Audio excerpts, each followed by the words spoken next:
Good afternoon, ladies and gentlemen. Welcome to Finger Lakes Gaming and Racetrack. At this time, please rise for the playing of our national anthem.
And there they go.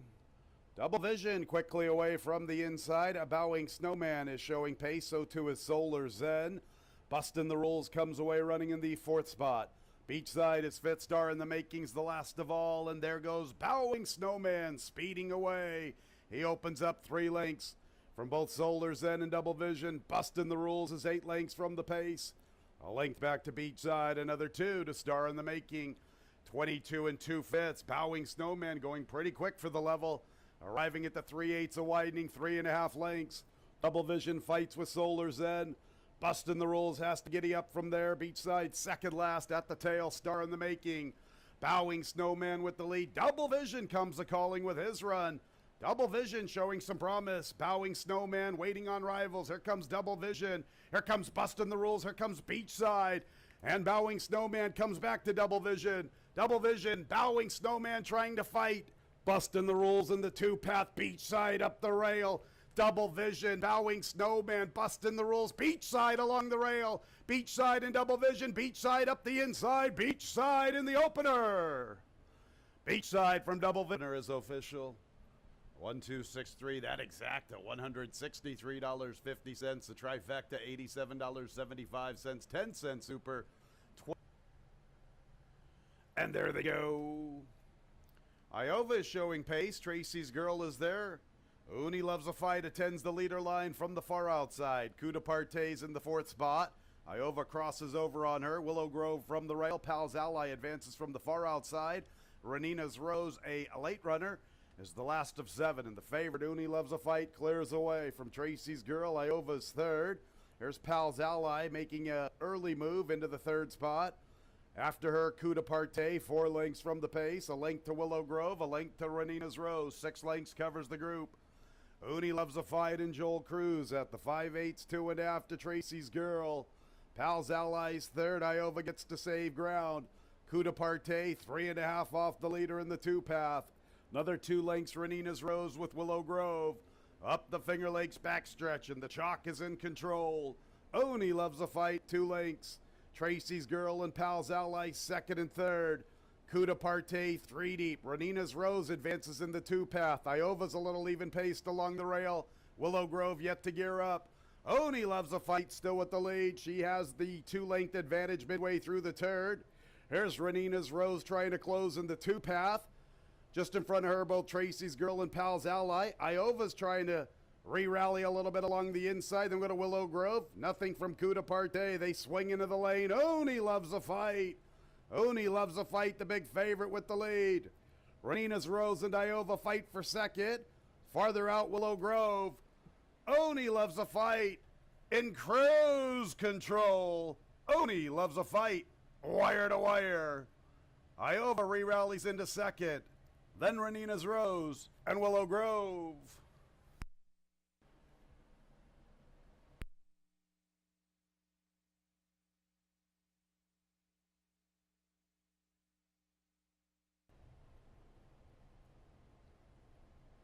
And there they go. Much better start for Boy Is She a Lady. She is at the back, but at least she broke with her rivals. From the outside, Pajama Jam. Also there, Journey of 5, Maddie Surprise. And Varsity Doll for scrimmage. And look at the trip for Boy Is She a Lady. Right behind the 4 leaders and well clear of her main rival, Sweet DeSantis. So Maddie Surprise makes the pace from the rail. Varsity Doll goes with her. Here's Boy Is She a Lady scooting on through and opening along the inside. Journey of 5 races inside of Pajama Jam. Sweet DeSantis trying to pick up her stride from the back marker. Maddie Surprise, Boy Is She a Lady, making up ground rapidly.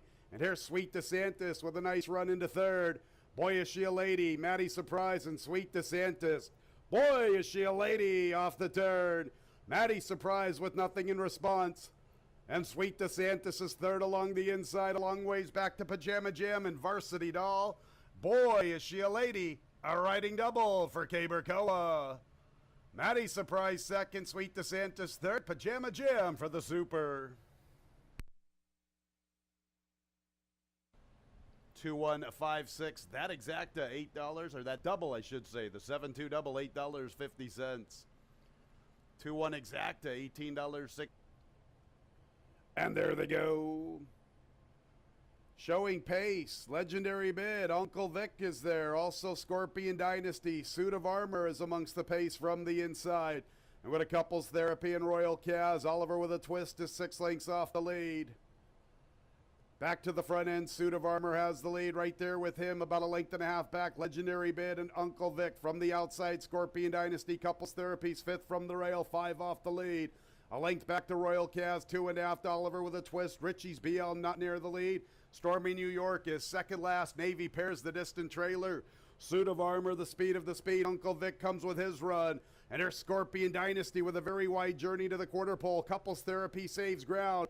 Legendary Bid retreats. After them, Royal Kaz, Oliver with a twist. Richie's BL, they're in the lane. Suit of Armor at the 8th pole. Couples Therapy up the inside. Uncle Vic, one from the outside. Scorpion Dynasty's trying to close to the far outside. Suit of Armor strong. Scorpion Dynasty coming at him to the wire. Suit of Armor, Scorpion Dynasty up in time.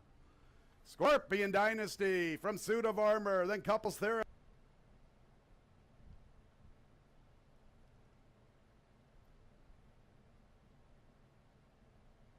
2-8 double, $38, 8-2. And there they go. Greek Easter, 30 Oysters, Watermelon Crush. These are the 3 quickest into stride. 30 Oysters with a narrow lead. Dakota's Destiny's on top of the action. So too is Foot Traffic. Greek Easter wants to rate this afternoon. 5th through the early stages, 4 from the front. 4 lengths back to Westworld. Honest Chances, the last of all.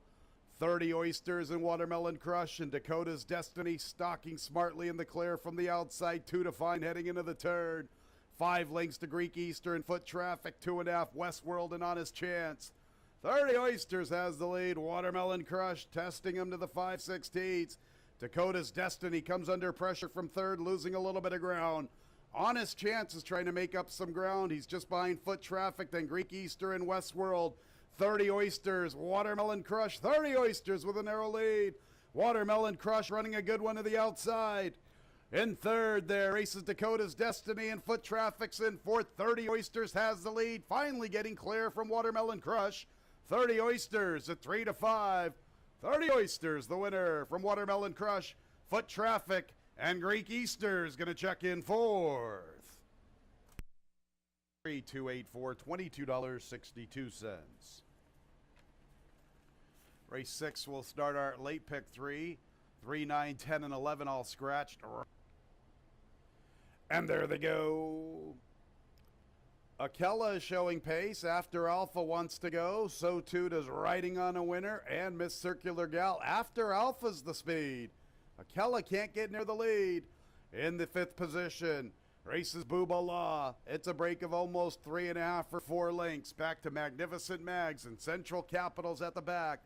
After Alpha, Riding on a Winner. Akella from the rail. Miss Circular Gal's closing, and here's Booba Law. Booba Law's progressing into the 4th spot.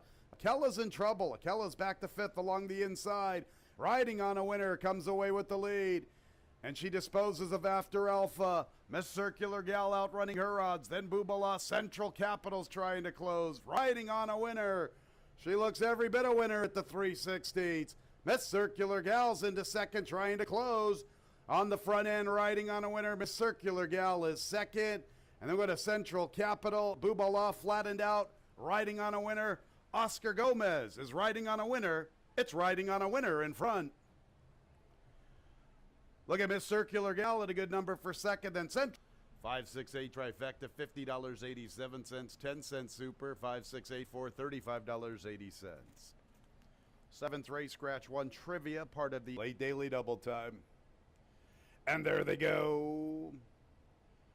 From the inside, Sweet Shallot's quickly away with Allure Fortune. Kateri Umpire shows pace. Ramon's up close. Here's Winter Siren. Mind of Gold from the far outside. In traffic along the inside. We Don't Believe Her is the last of all. And Sweet Shallot's has the lead all to herself. 2 lengths, Allure Fortune. Kateri Umpire from the outside. Winter Siren. And in traffic in the 2-path within 3 of the pace. A length to Ramon, Mind of Gold with a wide journey heading into the turn. We Don't Believe Her. She's still at the tail at 6-5.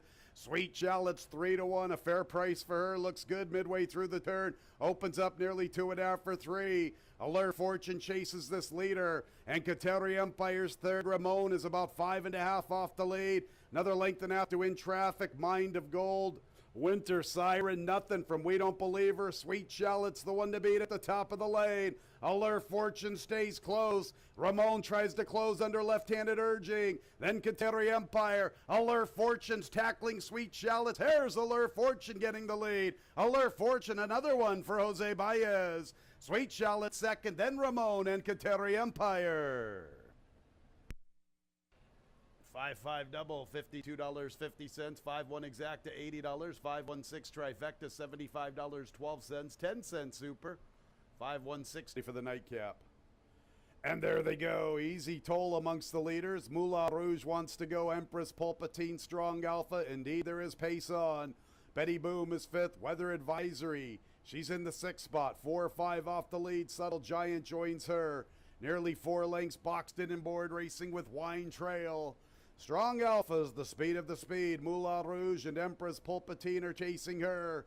Easy Toll from the far outside. Betty Boom from the rail.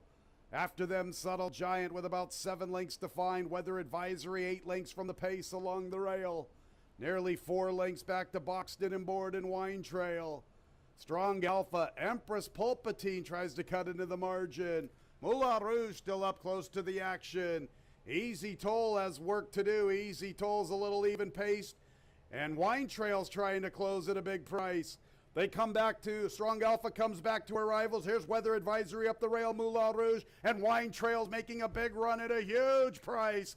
46-1. Wine Trail up to the front. Weather Advisory second. Easy Toll, too little, too late up for third. And we need a photo for fourth. Number 3.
Pleasant good afternoon, ladies and gentlemen. Welcome to Finger Lakes Gaming and Racetrack. Our Monday opener at 1:15. 9 races. Our track condition is sloppy. It is sealed.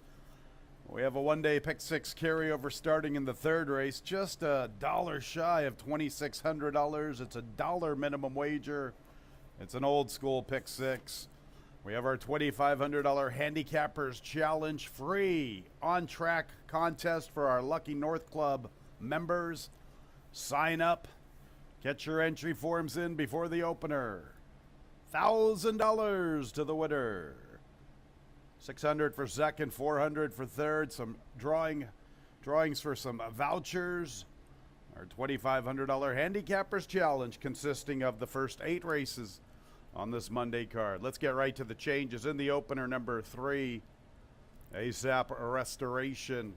That's an additional workout. 5th of July, Finger Lakes Fast Track.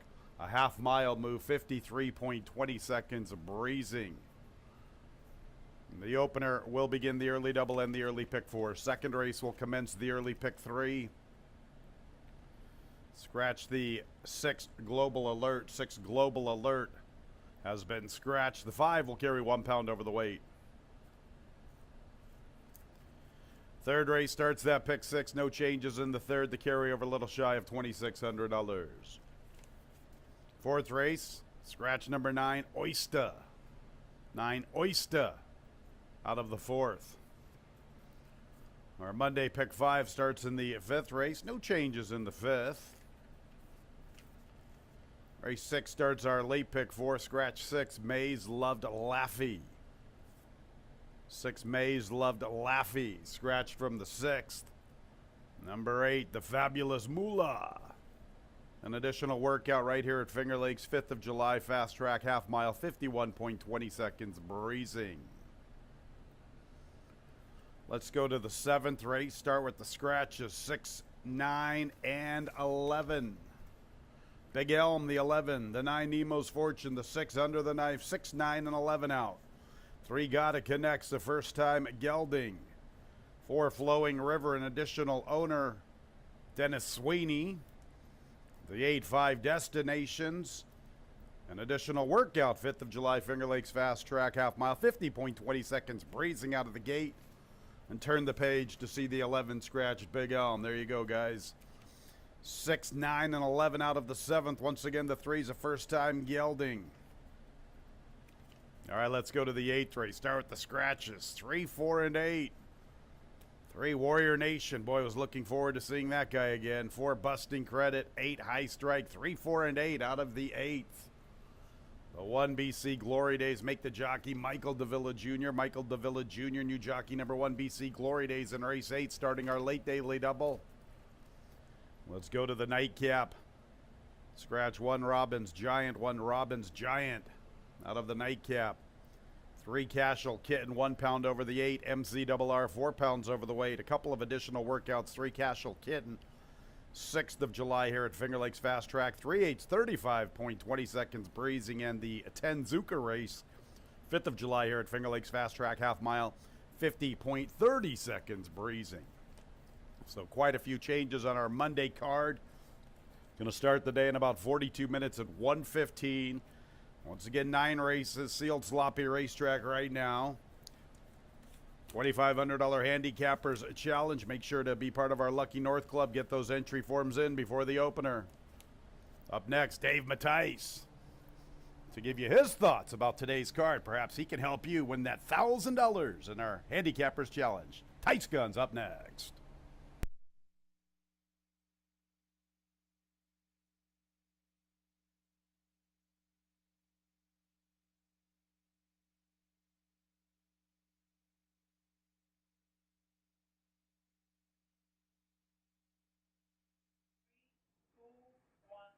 Welcome everybody to Finger Lakes Gaming and Racetrack. Hopefully the weather's clearing up now.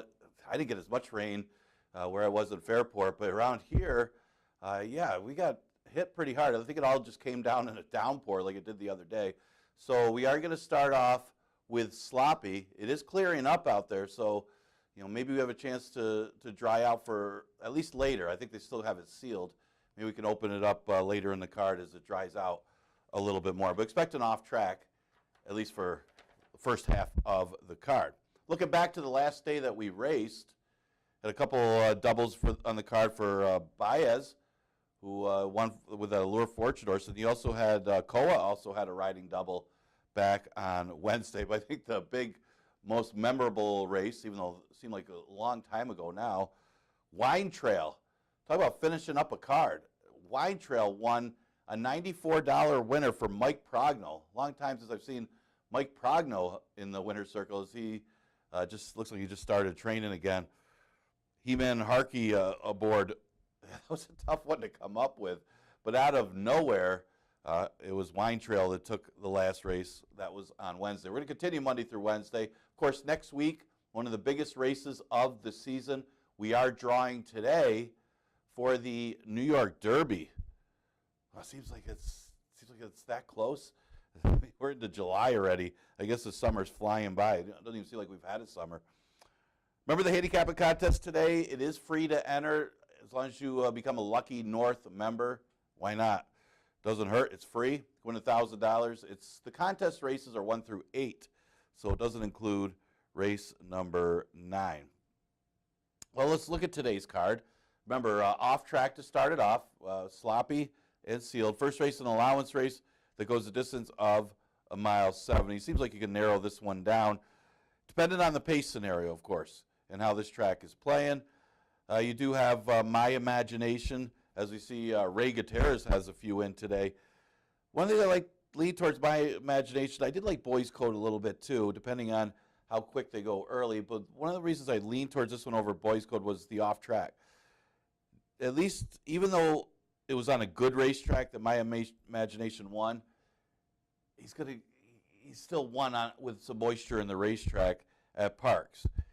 My only concern with putting this one on top is the amount of lengths that this horse is behind the leaders, and you got to expect that pace to back up, or My Imagination might be just closing for a share. So I'm kind of banking on Shanty Shack and Leo and Royal to be the two speeds out there, not be able to completely control the pace, enough of a pace that My Imagination could come rolling late. Is kind of at the mercy of the pace, but it's a Kentucky bred that has already won over an off track, so why not? You got the best rider at the track on the horse. Boys Code, yeah, this was not a good trip for Boys Code last time. As I don't know how he ended up so wide in that race, and I would expect a better trip today. And Boys Code still ran third, despite a very, very eventful trip last time. Well, draws the rail today, goes back to Jackie Davis, and there's a lot to like on Boys Code. But another one comes from out of it, like My Imagination, so you got to kind of hope for a pace. I went with the 3, ASAP Restoration for third. Got a better trip than Boys Code last time, and that was the key. Couldn't have got a better trip, and ended up running a solid second. So if he moves forward from that race, he could win. He does have a win on an off track in the past. He ran that second on an off track last time. Again, like My Imagination, you don't want to get too excited saying he's good on an off track just because of a win, because it was over a good track. And sometimes I know my Brisnet program doesn't even count good, as they go by muddy, sloppy, and that can be key. Sometimes horses that don't normally like off tracks are okay on a good racetrack. And we've seen Finger Lakes in the past here when we used to have the sloppy sealed track, when they graded the inside over the weekend. It didn't matter if you liked or didn't like an off track. If you got the lead, you would win on that track. So that's the key with that. So his best lifetime buyer was that race on an off track for ASAP Restoration. So he obviously doesn't mind the off going, and is definitely a player in here. I went with a 7, Leo and Royal. It's tough to gauge how good this one is. He's going to have to deal with Shanty Shack if he wants to lead in here. Shanty Shack with a lot of speed stretching out. Out of Clean Gene, former Horse of the Year here, Finger Lakes Clean Gene.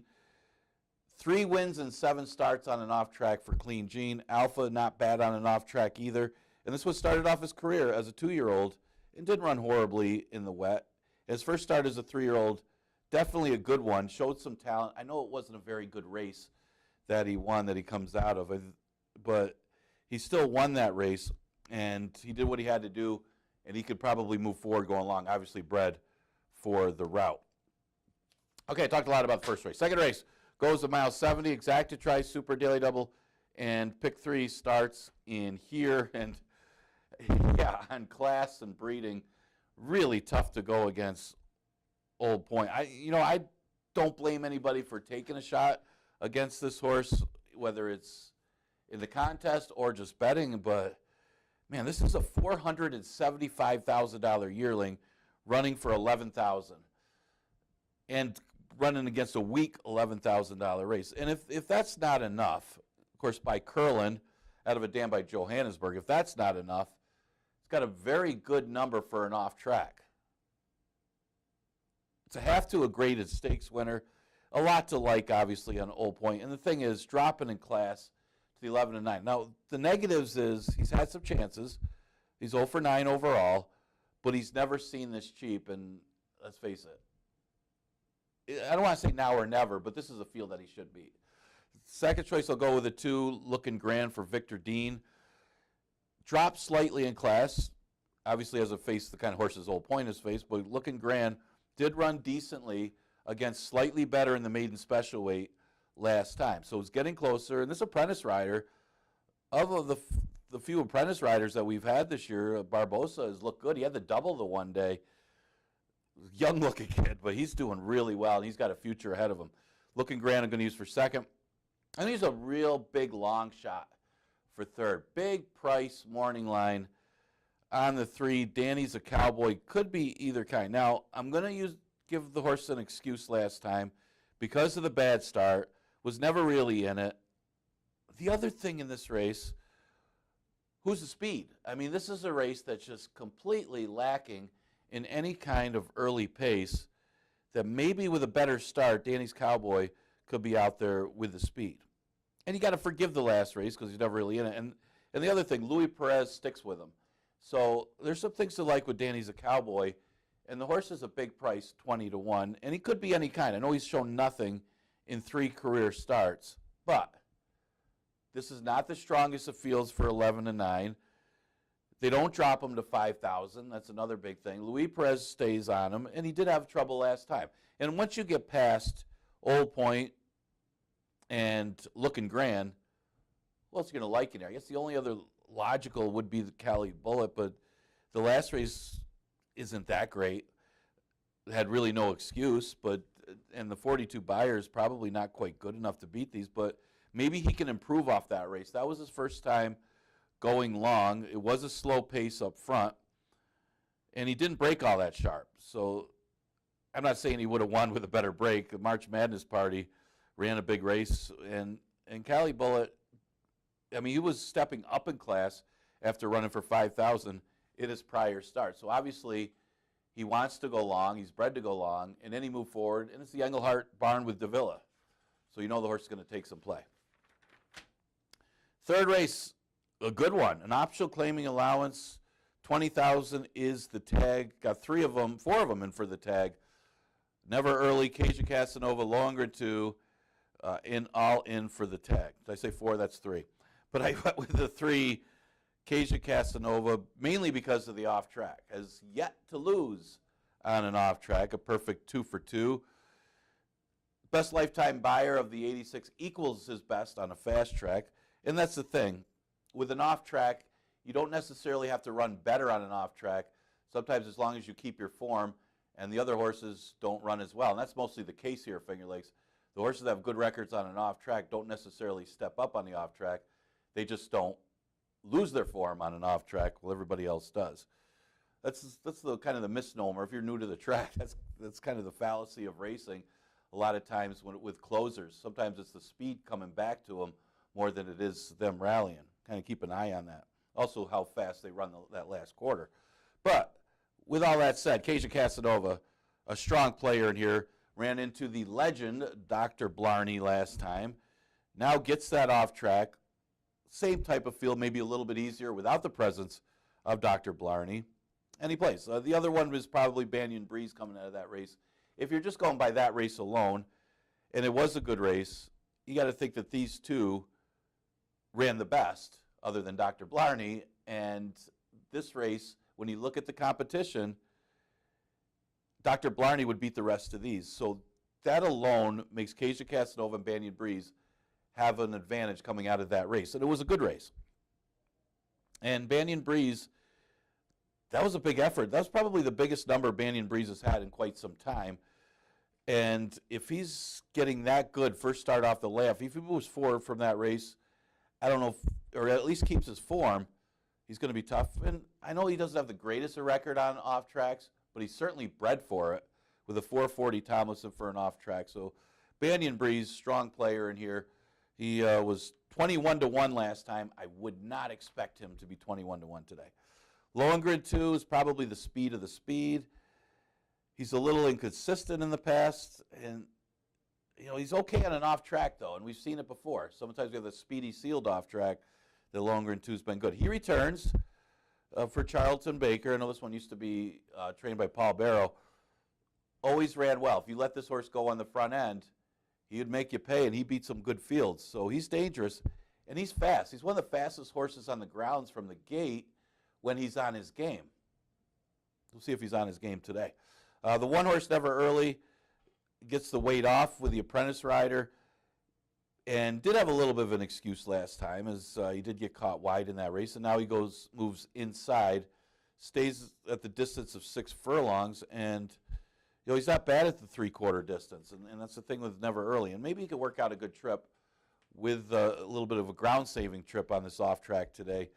See how he runs on it, too, because he's never run on an off-track, but he's certainly well-bred and decently bred for it. So I'm going to go with 3-2-4-1 in pretty good third race. Very competitive. Fourth race is a maiden race that goes a distance of 1.70 miles. I went a lot of different directions, and the horse I got on top, I don't really have an excuse for last time. And normally I do that whether the horse was against the track, the horse had things not his way because of the pace, or maybe had some trouble in the race. None of those things factor into Uncle Milty. Uncle Milty had everything his way. He was outside on a dead rail day. I know it was a bad speed day, but it was mostly because it was inside speed. And he went extremely slow, setting the fractions, and still got beat in that race. So why do I like him today? Well, it's the same scenario, because That's My Business is the other one that's going to be up close with him. I like the switch back to, or I should say the switch back to Perez today, and this is the first time Perez will ride him this year in a route, and that could be big here, moving from a apprentice rider basically carrying 120 pounds to Perez basically carrying the same weight from the inside, and being the main inside speed of Uncle Milty, second time going long this year. That's the reason I like the horse, and I think he'll run better second time going long under Perez, and that's the key here. And I know, again, I don't have any excuse for him last time, but you look at this field, it's not a better field.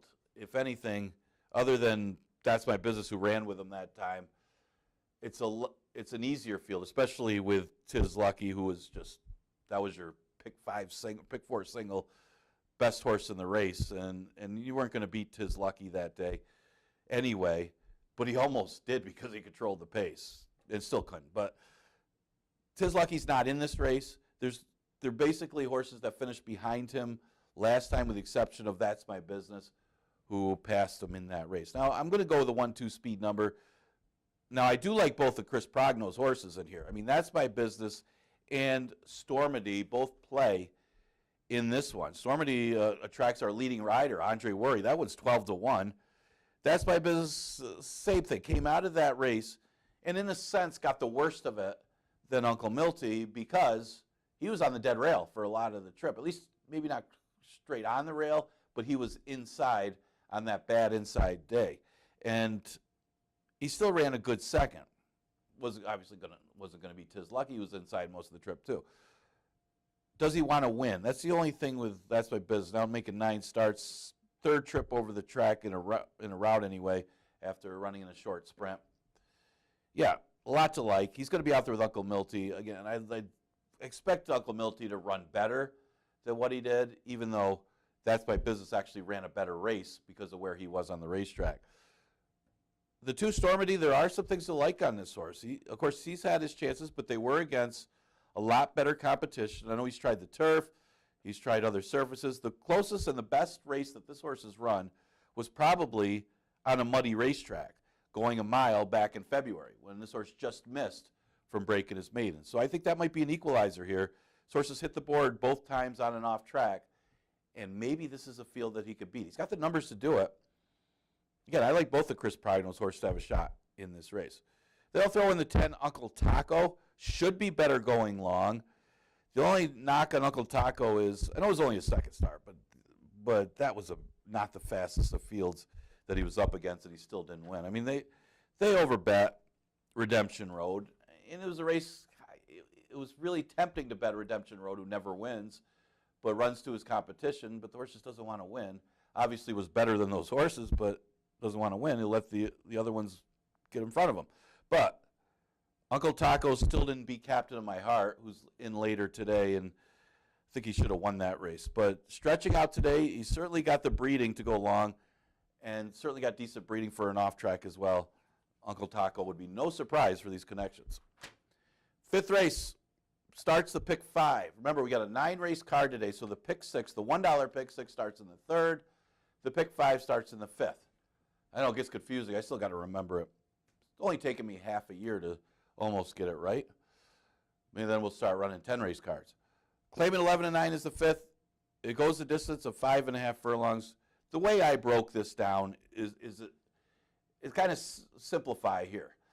6 of the 8 rivals in this race ran for 5,000 in their last start. And it's not like they're dominating 5,000 claimers in their last start. How does that factor in here? Simple. Horses that have run against better are running for 11 and 9. You got a drop down basically in Twice Smitten, and the same thing with Heart Bustin' Girl. And it's not just a drop to 11 and 9. 6 of the other 6 rivals basically were in for 5,000 their last time. So you're not just dropping 11-9. You're basically dropping to 5,000 because all the horses ran for 5,000. It's that simple. So I did lean towards Twice Smitten as my top choice. Just out of the race that she comes out of. Not only did she run against allowance horses, she ran against the top fillies and mares on the ground allowance horses in her last start. I mean, you got horses like No Chalk, who loves an off-track, bred for an off-track, and Gone and Forgotten. Now, inside speed was good.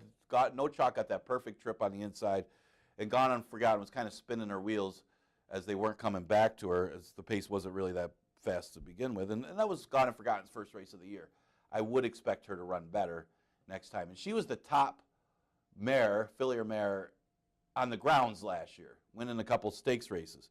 So you see Twice Smitten lose by a lot. You don't give her any positive for it, obviously, because she's last by 20 lengths. But you do draw a line through the race, because any of these horses would have lost by 20 lengths in last of a 5-horse field. Again, that's not a positive that she comes out of the race. It's just a race that you draw a line through and go back to her previous start, which was against open claimers and wasn't horribly beaten.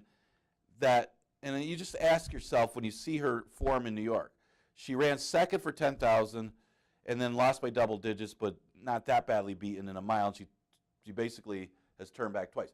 Looking at that form in New York, she's in against $5,000 claimers today, basically. 6 of the 8 rivals are 5,000. Wouldn't you like her today, especially drawing a line through the last race, which you should? And that doesn't mean she didn't like the slop. That means she was way overmatched. The 5-horse Heart Bustin' Girl, another one that's faced tougher. She's been in the 11-9 condition last year. She ran into Queen Aurelio, who has never lost at Finger Lakes. Talk about good Gone and Forgotten was. Queen Aurelio just went through conditions last year. I think she's like 6 for 6 at Finger Lakes. She probably needed the race anyway, did Heart Bustin' Girl, and she could run better today. The 2-horse Graphite Duchess, her running style could get her up for 3rd, and I like her on an off track. She's always run a little bit better on an off track, but she's got to hope the pace comes back to her. And then I'll throw in the 7 Fast Fran, who's the morning line favorite. She did look good winning a 5,000 claimer last time, as she did a lot of work to maintain herself on the front end all the way going 6 furlongs. She shortens up 5.5 today. So of the horses that ran for 5 in their last start, she's probably the best one if she's able to get to the lead. Well, Shane's Risk is in this race, so it won't be too easy for her to make a clear, easy lead. If she does, she probably does win, as she's okay on an off track. But again, the main variable is the pace of this race. Kind of like the fact that she shortens up. She did run a big race last time. 6th race, scratch the 6. Maze Loved Laffy. Danzur Dioro ran second in the slop, going 6 furlongs back in April. That's equal to that one's best lifetime buyer. That's better than any of these horses in the race. Now, that is 6 furlongs. This is a route, so that's going to be the key here, how this horse handles the extra distance. Obviously, shouldn't be a problem based on her breeding. And it's not like she's going from 5 furlongs to a route. She's going from 7 furlongs to a mile 70. Her form, her numbers makes her awfully tough in here. Ice Love ran a good race last time. Ran second to her stablemate, Cross Island. And Cross Island got the better of the trips. This one was slow. I don't want to say broke slow. It says broke slow, but horse just kind of broke outward, which when you're on the outside, you still have to kind of make up a length or so trying to get back situated in that race. And then she's stuck wide the whole race. The only negative to that, that's a positive negative. I mean, she was wide, but she also got a pace up front in both of them. I mean, the winner, Cross Islander, stablemate, and her kind of took advantage of a pace that was pretty decent. They went 23-3 for the first quarter. She came closing late and ran well. Obvious player here. The 7th Flurry of Roses comes out of that race, and she's got the best chance to improve off of that race because that was her first start of the year, and it was a rout.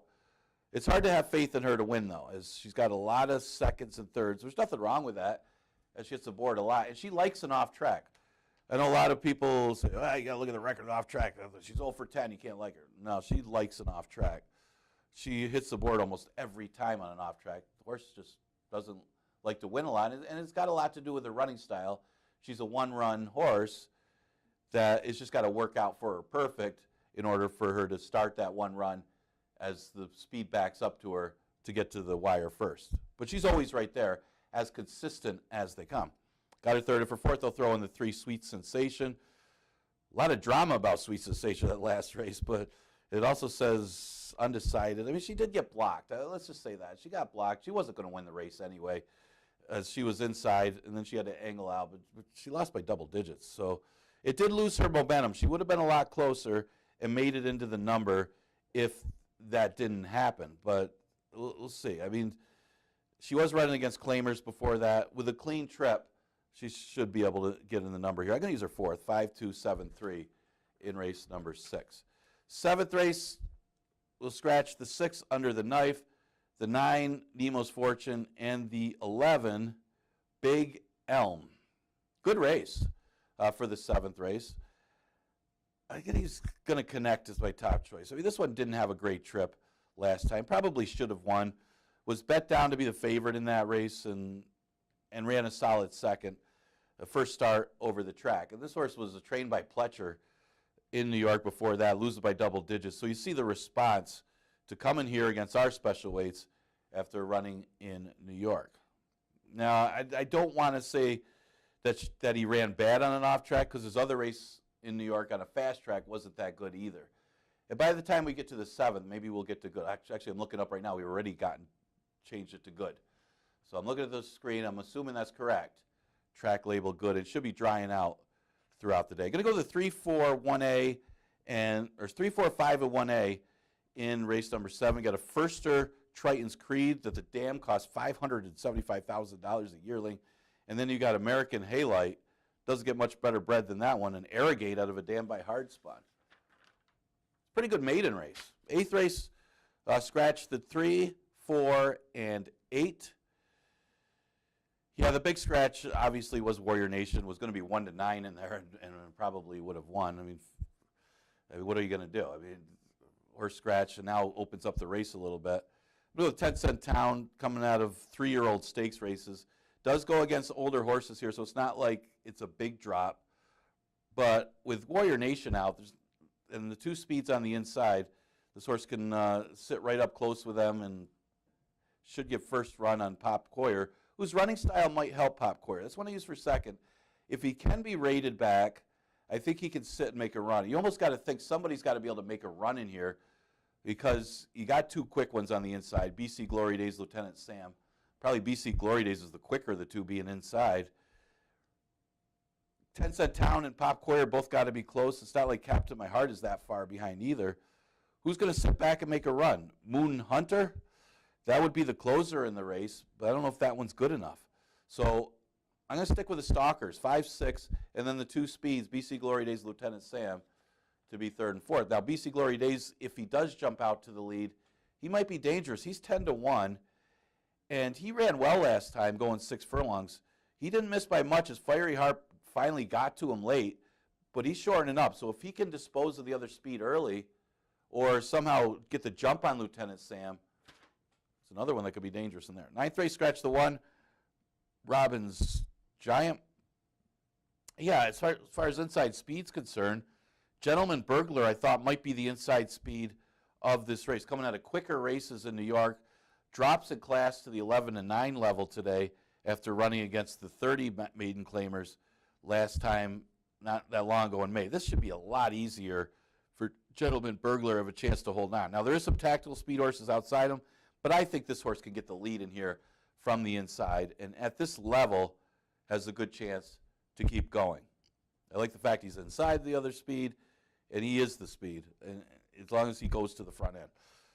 Dark Market's an interesting one. A well-bred horse for Chris Engelhard actually took money in his debut against Maiden Special Weights. Didn't really like that horse that day, but he did take a lot of money. And the thing is, it wasn't a very good field for a Maiden Special Weight. I said that earlier. Redemption Road ended up a heavy favorite by default, even though that one doesn't like to win. In the top 2, we'll see how Uncle Taco runs going long earlier. It wasn't a really strong field, but this one does drop slightly to 11-9, and it's not a tougher field than last time. So if you liked him and bet him last time at 4-1, you probably got to think about using him again today. And he's 5-1. And it wasn't like he got a great trip in there either. The 4-horse Escape Mission, you talk about unlucky. This one won last time. Actually broke his maiden, and he did come out on the horse that was second. I don't think it cost Angelic Mission the race. Actually, Angelic Mission was the one that fouled the horse that was in third. I'll talk about that one. Yeah, that's unlucky because he did run a good race. He controlled the pace enough, took over in 47, and won the race. But because he drifted out on the other horse and did bother him, he did bother the other horse, it cost him the race. So let's see if he can. A lot of times you do bet horses back in the same condition if they got DQ'd and broke their maiden that day. That means they already basically won the condition, just got unlucky with a DQ. But I thought this was a little bit tougher field for Escape Mission, but definitely plays. The 7 Peanut Butter on Toast should run better second time out. They did put him at the proper level, the 11-9 level, because he looked like he shot out to the front end and just got a little bit tired. He probably gets something out of the race from a fitness standpoint and run sharper today. Another one you got to consider using. Just surprised he doesn't step up to maiden special weight if that's the excuse for Peanut Butter Toast. 2647 for me in today's last race. Good luck to all our handicapping contest participants. Remember, the contest races 1 through 8, get up there and sign up. Got to be a Lucky North member to play. We continue live racing Monday through Wednesday. Next live race day will be tomorrow, 1:15 first post. I'll see you then.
Ladies and gentlemen, let's turn our programs to the 5th race. Here's a scratch being announced for the first time. 5th race, scratch number 1, Twice Smitten.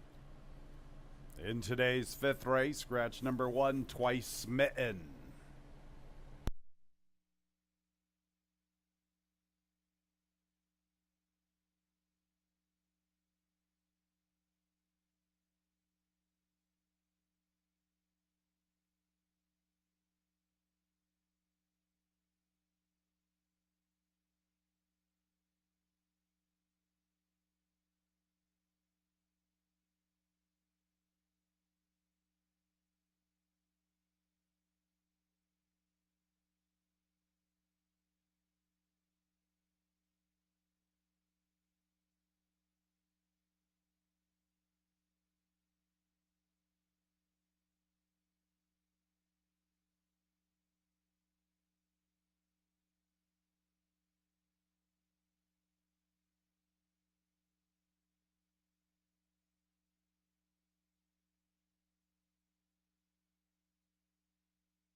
Coming onto the track for the Monday opener, 1 mile and 70 yards. 3-year-olds and up now, winners of 2 races. Allowance conditions. Let's meet the field. Number 1, Boys Code at Jackie Davis. 2 is Crypto Causeway, Jeremias Flores. Next will be number 3, ASAP Restoration, Heman Harkey. 4 is Shanty Shack, Cabercoa. 5 is Hutch with Kevin Navarro. 6 is My Imagination, Raylu Gutierrez. Current favorite at 2-1. The 7 is Leo and Royal, Andre Worry. 3 ASAP Restoration has an additional workout. 5th of July, Finger Lakes Fast Track, half mile, 53.20 seconds breezing. Our racetrack is now good. It remains sealed, a sealed good racetrack for the Monday opener, which will begin the early double and the early pick for a 9-race card. And don't forget, still time to get those entry forms in for our $2,500 Handicappers Challenge. Must be part of our Lucky North Club. A little more than 5 minutes until the Monday opener. Track announcer Tony Kalo up here in the booth. Let's talk about this Monday opener. A great way to start this Monday card. A nice card it is. A nice allowance event in the Monday opener. 2-turn affair at 1 mile and 70 yards. A nice size field of 7. Some pretty good runners, and this race is very contentious from top to bottom. Pretty much everybody, in my opinion, has a little bit of a look to get to the winner's circle. My Imagination is invading for a good friend of mine, Billy Morey. We'll talk about My Imagination in just a bit. You're looking at my top pick, the 3 ASAP Restoration. I liked him on the 27th of June. He took a lot of money.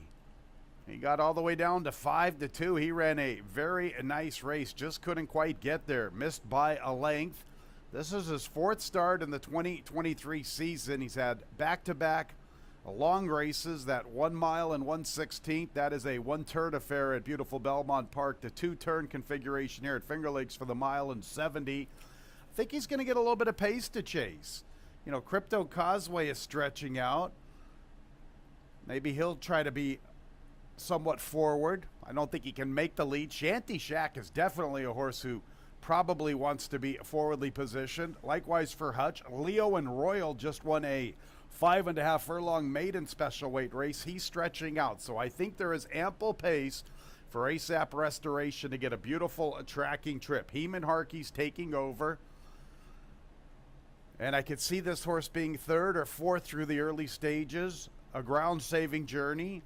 And if he's ready to rock and roll today, I like the price at 4-1. He is coming back a little quick for my liking, but I'm going to stick with him. I have a tendency to stick with my selections for a race or two, and we're going to do that here with ASAP Restoration, though he is coming back quick. He just ran a little less than 2 weeks ago. Likewise for the 1 Boys Code.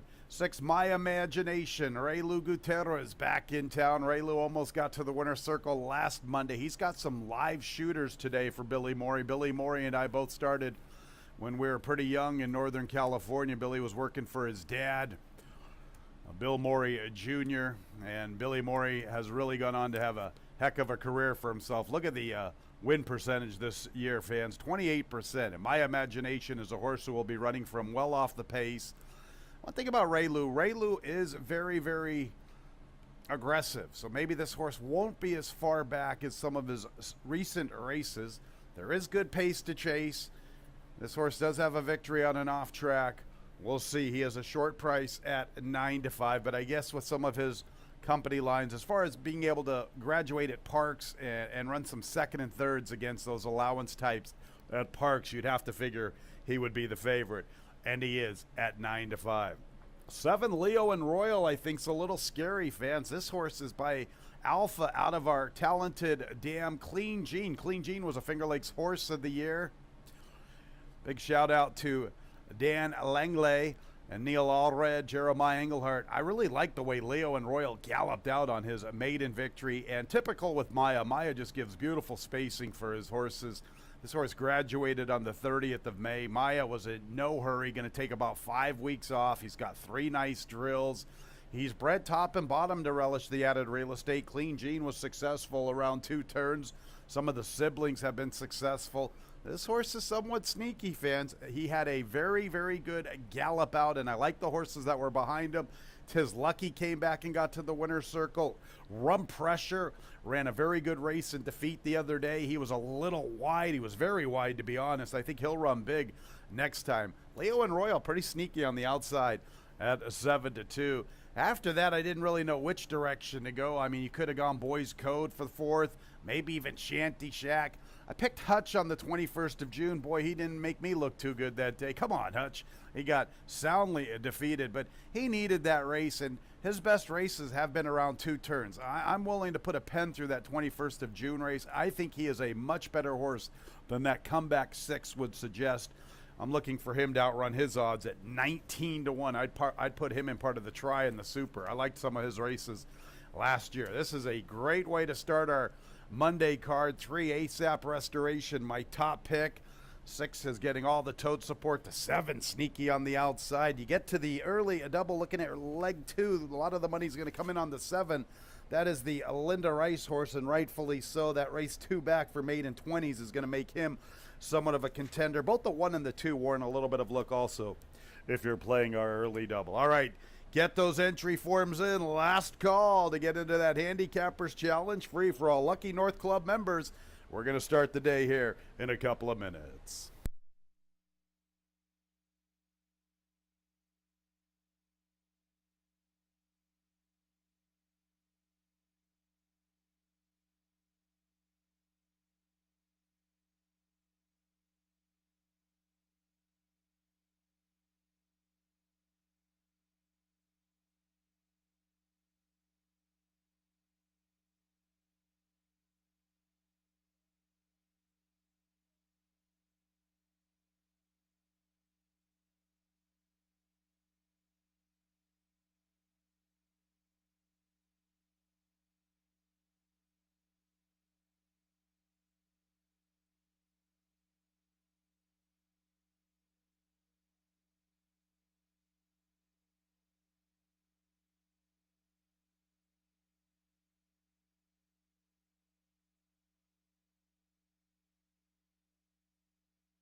One minute, the Monday opener in a minute.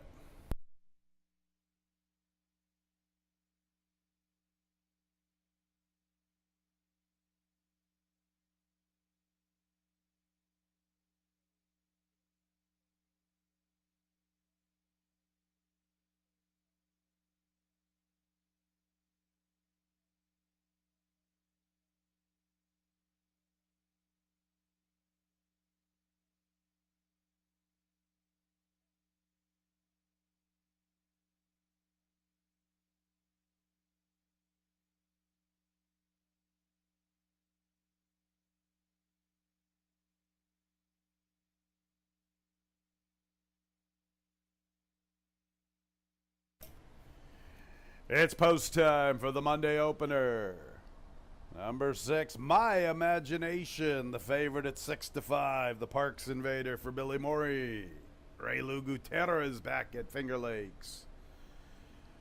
Good field of 7, very competitive group to start the Monday card. A nice 9-race program, a good sealed racetrack. Boys Code is in. Here's Crypto Causeway looking for 2 out of 3. Next will be ASAP Restoration, 3-1 second choice of 7. Leo and Royal third selection, 7-2. Then the 1 Boys Code at 9-2. ASAP Restoration moving into post 3. Here comes Shanty Shack.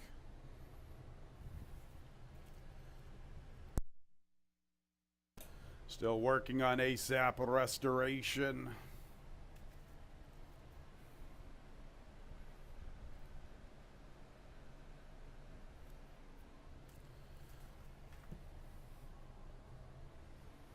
Starter Jeff LaRue in front of his stall, opening up the gate.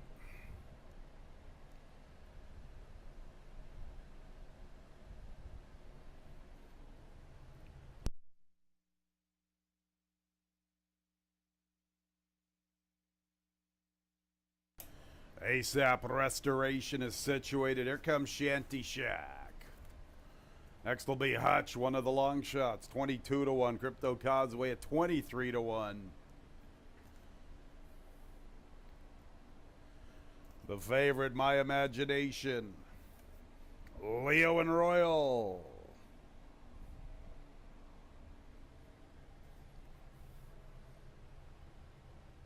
ASAP Restoration continues to misbehave just a bit. Here's Leo and Royal stretching out after that nice maiden special weight score on the 30th of May. Ready for the Monday opener. And there they go.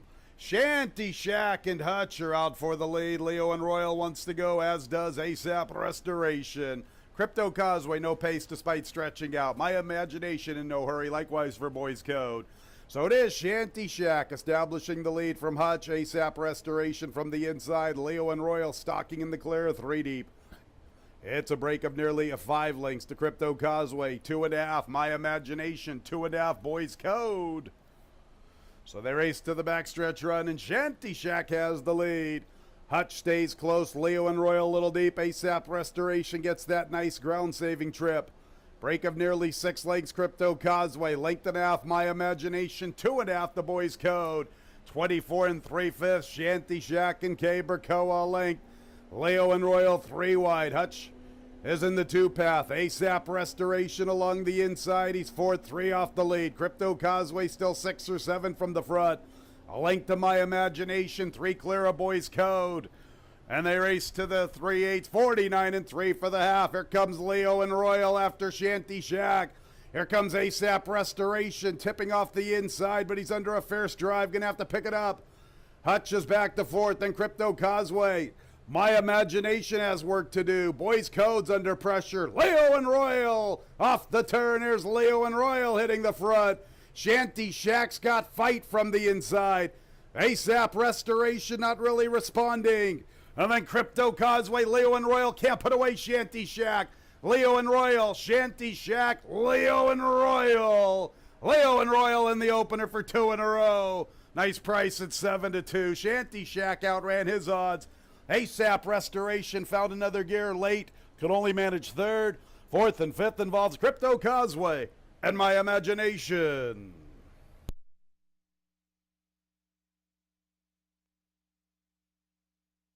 Had a strong gallop out with that maiden special weight victory on the 30th of May. I knew he'd be a little dangerous. It's a nice price of 7-2.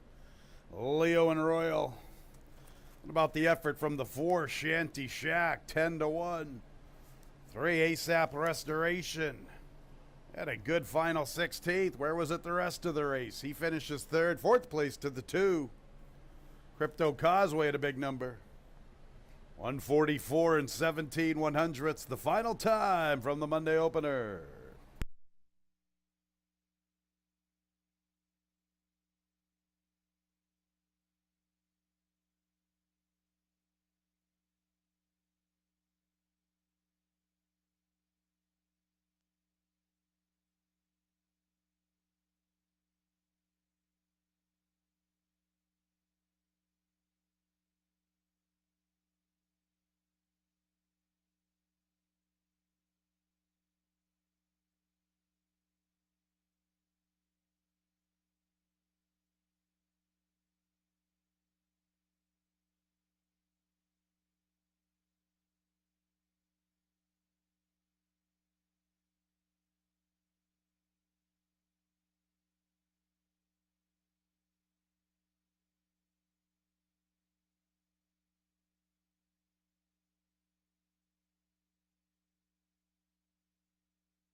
Two in a row, Leo and Royal. 3-year-old chestnut, originally by Alpha. Out of the former Finger Lakes Horse of the Year, Clean Gene. Owned and bred in New York by Daniel Langley along with Neil Allred. Winning trainer Maya Engelhardt. Winning jockey Andre Worry. 2 in a row, Leo and Royal. Race 1 is in the books officially, 7-4-3-2. Nice $94 exact to the trifecta, $70.87. The 10-cent super, $79.20. Second race, scratch the 6 Global Alert. The 5 of Michael Lee's 1 pound over. Early pick 3 in race 2, 19 minutes away, 1:44 is the post time.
We're in the paddock for race number 2, and front speed not really backing up that much in race number 1, as nobody really changed positions except for Leo and Royal passing Shanty Shack in the late stages. That one looked good in victory. That's 2 in a row for Leo and Royal. Andre Worry for trainer Jeremiah Engelhardt. Shanty Shack held on to be second to add a little value to that early number in race number 1. 11-9, Maiden Claimer is the second, goes a mile 70. We scratched the 6, Global Alert, and the 7, Old Point, really stands out as far as the breeding on this one. They paid $475,000 for this horse as a yearling. Still a maiden though, and now running for 11-9. He's got a good number for the off track if you don't like the horse enough, and should be tough going this distance as well. He's by Curlin out of a dam by Johannesburg. This one's a half to Collected, who was a multiple graded stakes winner, and the field didn't come up that strong. There is a question about pace in here, and as mentioned, the pace didn't really back up in race number 1, so Old Point can stay close enough and just be simply better than these horses, very likely. And that is the interesting thing. Who is the speed of this race? It is a relatively paceless race. Maybe Khalil Bullet will show some speed. Maybe Danny's a Cowboy can get out a little better today. Stumbled to start last time and was never really in. A positive sign that Danny's a Cowboy doesn't drop off of that race. Danny's a Cowboy by Big Brown obviously shouldn't mind the distance, and just never really fired. It wasn't the strongest of field. Khalil Bullet and others fish ahead of him. But here's a horse that has a chance to improve, especially with the pace scenario or lack thereof in this race. You know Khalil Bullet's going to get play just because of the connections.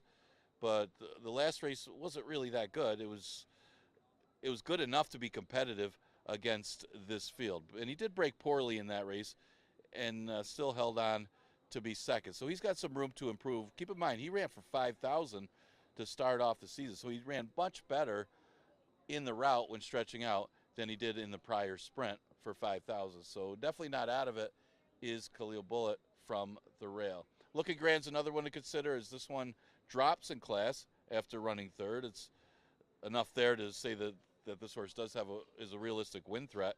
If he can hit the board against special weights, should be able to run well against these. First time running on a off dirt racetrack for Looking Grand. See how he handles it, but definitely the weight off was a factor last couple times as he's been closer at the maiden special weight level. That's some of the horses getting some play. Obviously, all the play is going to be on Old Point, a $475,000 yearling coming in here from Belmont after facing much tougher.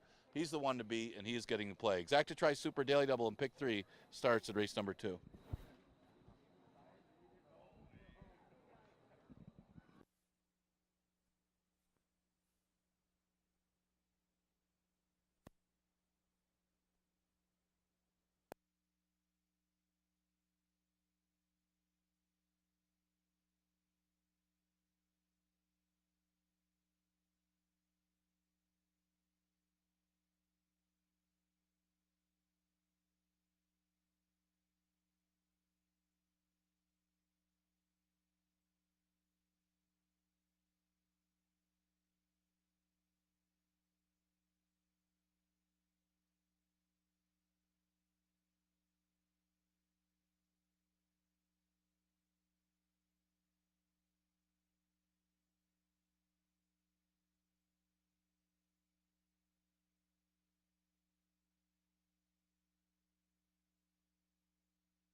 Slight delay before race 2. Number 2, Looking Grand, is getting a reshot in the paddock. Reshotting the 2, Looking Grand in the paddock. Just a little bit of a delay.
Coming onto the track for the second race, 1 mile and 70 yards. 3-year-olds and up, maiden claimers, 11-9. Scratch the 6, Global Alert. The 5 carries 1 pound over. First leg of the early pick 3. Here they are. Number 1, Collie Bullet, John Davila Jr.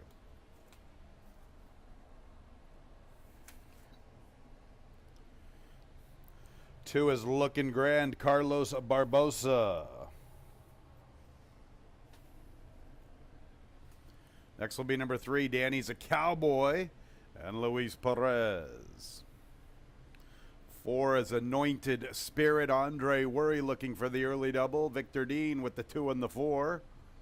There's the 5, Michael Lees, Emmanuel Di Diego.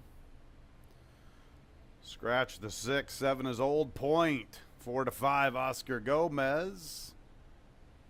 And the 8, She Speaks Well, Rafael Rohina Jr. The second race in a couple of minutes.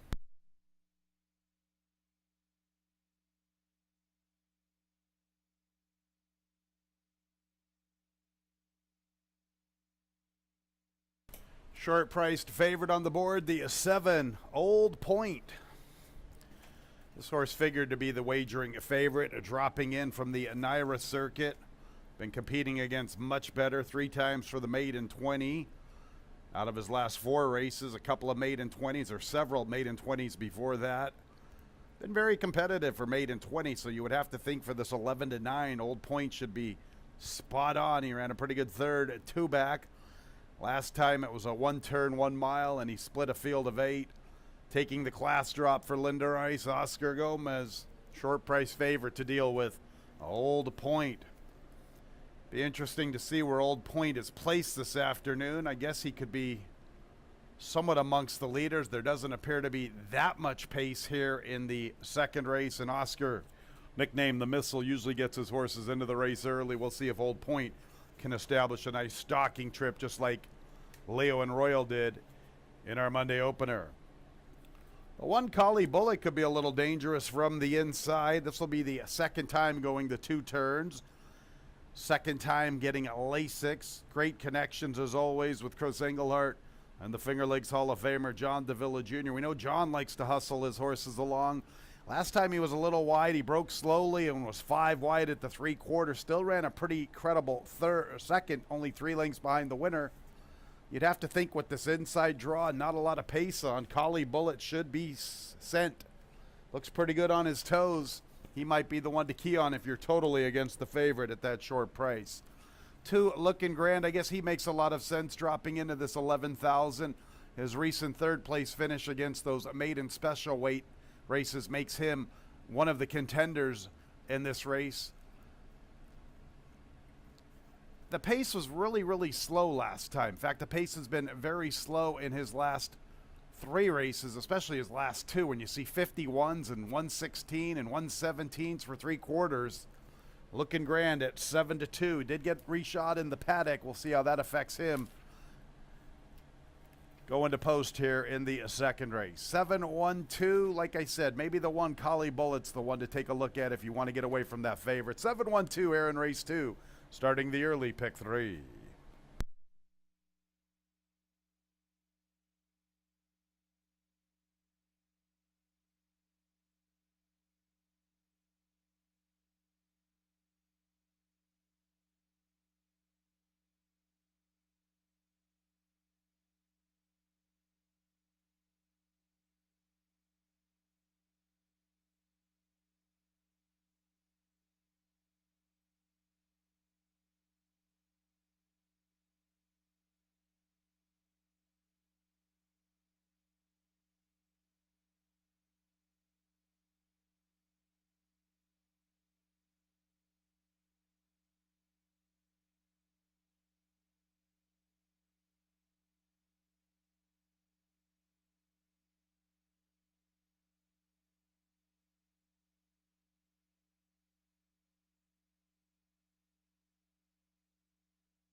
One minute post time in a minute.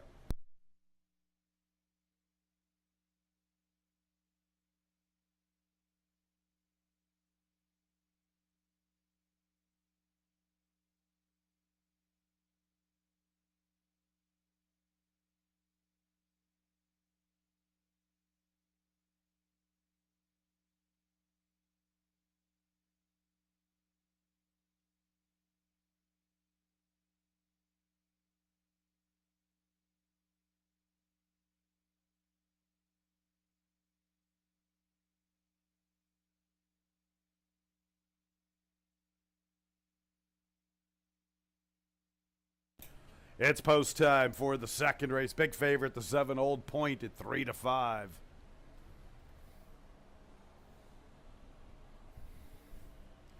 Collie Bullet, the first of 7 into the gate.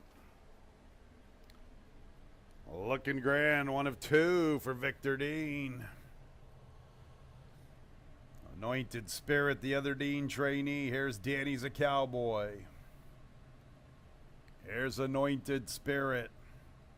Andre Worry looking to sweep the early double. Michael Lee's ready to move forward. Old Point, 1-2. She Speaks Well, the big long shot at 41-1. There's Old Point. And then the big long shot, She Speaks Well. 2-5, Old Point.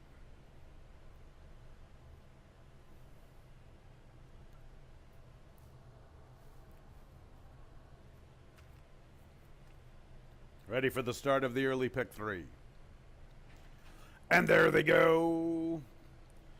Looking grand, Collie Bullet. Here's Old Point showing good pace. She Speaks Well wants to go. Danny's a Cowboy. 5 of them are going. Collie Bullet from the rail. The last 2, Anointed Spirit and Michael Lee. So there is pace on Collie Bullet and Looking Grand. And Old Point's into the race early, stalking smartly. Got 2 in front of him and 4 behind him. From between runners, Anointed Spirit strides into the 4th spot. She Speaks Well is 5th. Michael Lee's 4 wide, and from the rail, Danny's a Cowboy, but there's pace on for the level, 24-3. Collie Bullet hustling along with Looking Grand. Old Point's getting the run of the race. Look at him, ideally situated up the backstretch, and he's inching closer already at the 5/8, within a length and a half. Here She Speaks Well with a middle move, trying to get into the scene from the far outside. Danny's a Cowboy, Pink Silks from the rail, Anointed Spirit in the 2-path. Michael Lee's far outside in the green. Collie Bullet, Old Point 3 wide, Looking Grand from between runners.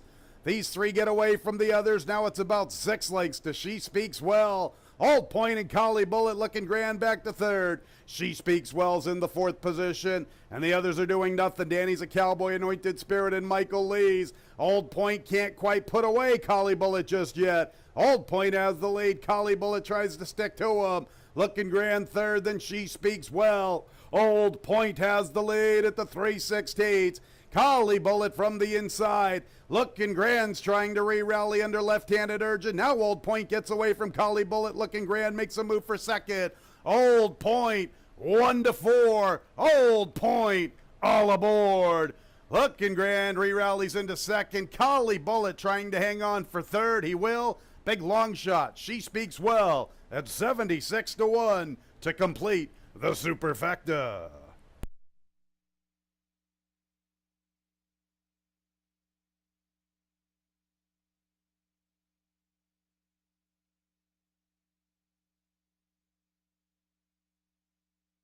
$146 and 97/100ths. Old Point got the run of the race. Couldn't have asked for any better. Two battling up front. The others behind him not really doing much. Old Point takes advantage as the big favorite. Two looking grand re-rallies into second. One Collie Bullet tested the eventual winner for quite some time. Got a little discouraged, faded late. He's in that photo for third. 146 and 97/100ths, the final running time from race 2.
One Collie Bullet third, fourth place to the 8. She Speaks Well, 7-2-1-8.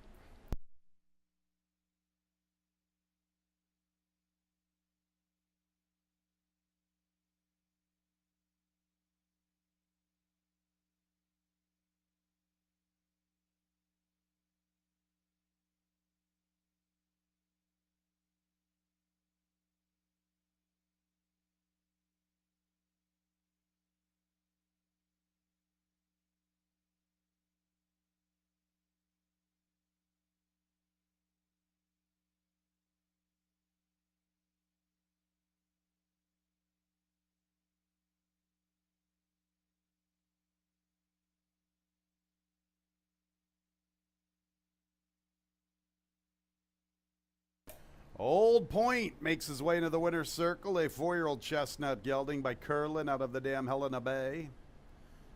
Owned by Bold Initiative Stables. Winning trainer is Linda Rice. Winning jockey, the Missile, Oscar Gomez. Old Point was bred in Kentucky by Three Chimneys Farm along with Runnymede Farm Incorporated. Second race is official, 7-2-1-8. The early double, 7-7, $13.60. 7-2 exacta, $4.50. 7-2-1 trifecta, $1.87. 10-cent super, 7-2-1-8, $3.67.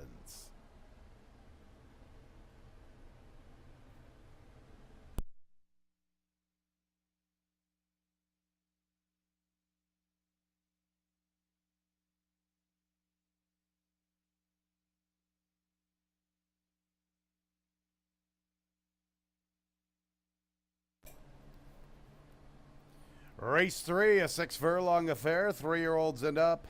Nice allowance event, optional tag of $20,000. Third race will start our pick 6, $1 pick 6. Old school style pick six carryover, 1 day carryover, $2,599. Some changes. Fourth race, scratch the 9 Oyster. Fifth race, scratch the 1 Twice Smitten. Race 6, scratch the 6 Maze Loved Laffy. Seventh race, scratches 6 and 9 and 11. Under the Knife, Nemo's Fortune, and Big Elm. The 3 Gotta Connect should be listed as a gelding, a first-time gelding. And then you get to race 8. 3, 4, and 8 are all out. Warrior Nation, Busting Credit, High Strike. 3, 4, and 8 out of the 8. Michael DeVilla Jr. on the 1 BC Glory Days. Pick 6 in 18 minutes.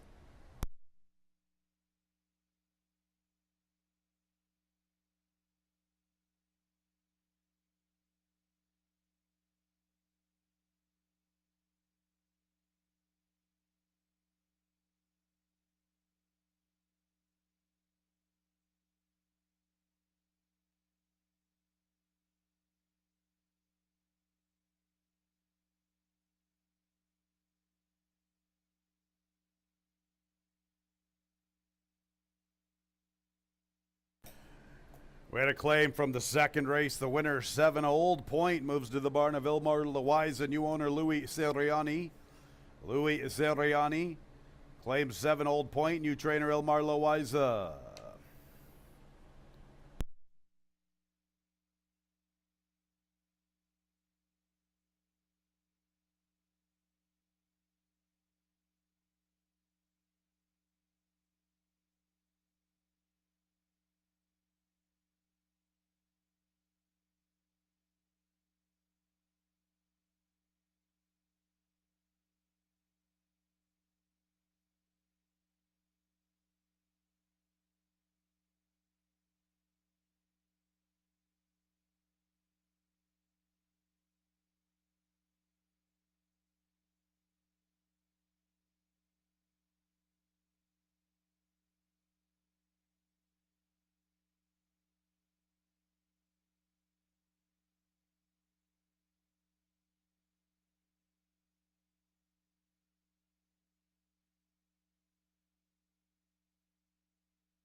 11 minutes to post for race number 3.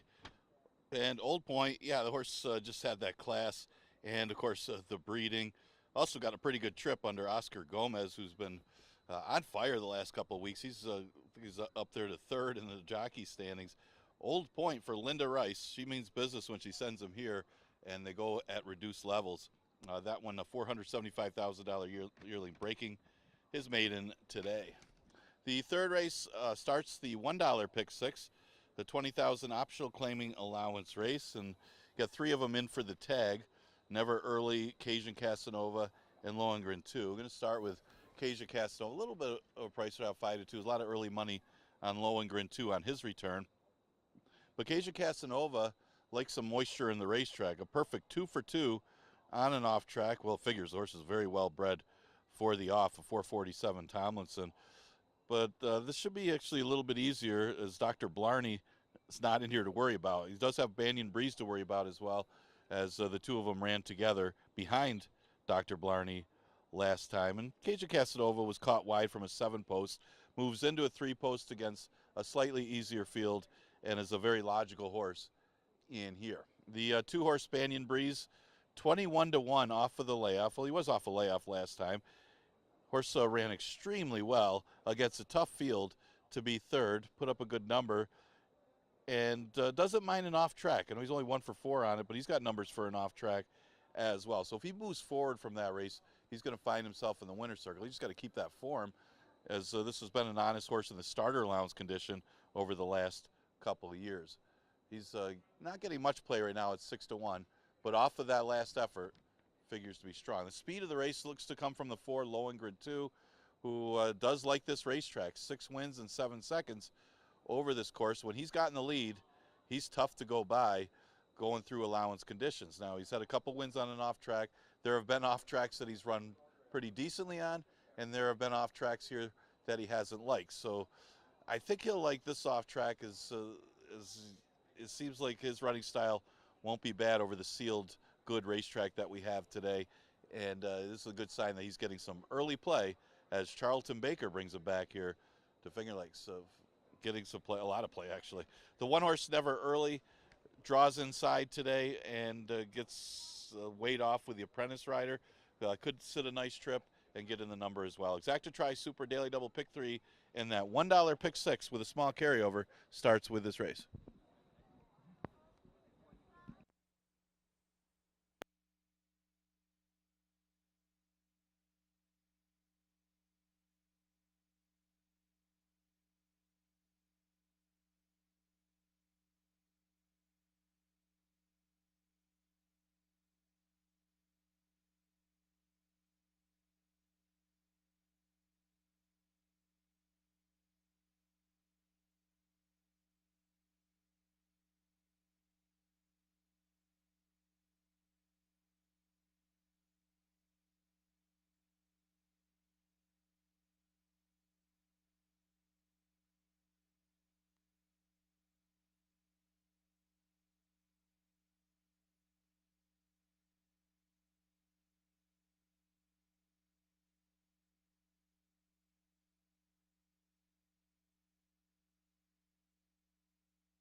Coming onto the track for today's third race, a nice allowance race, optional claiming tag of $20,000, 3-year-olds and up, not winners of a race since January 10, 2023, or non-winners of 4 races, or that optional tag of 20.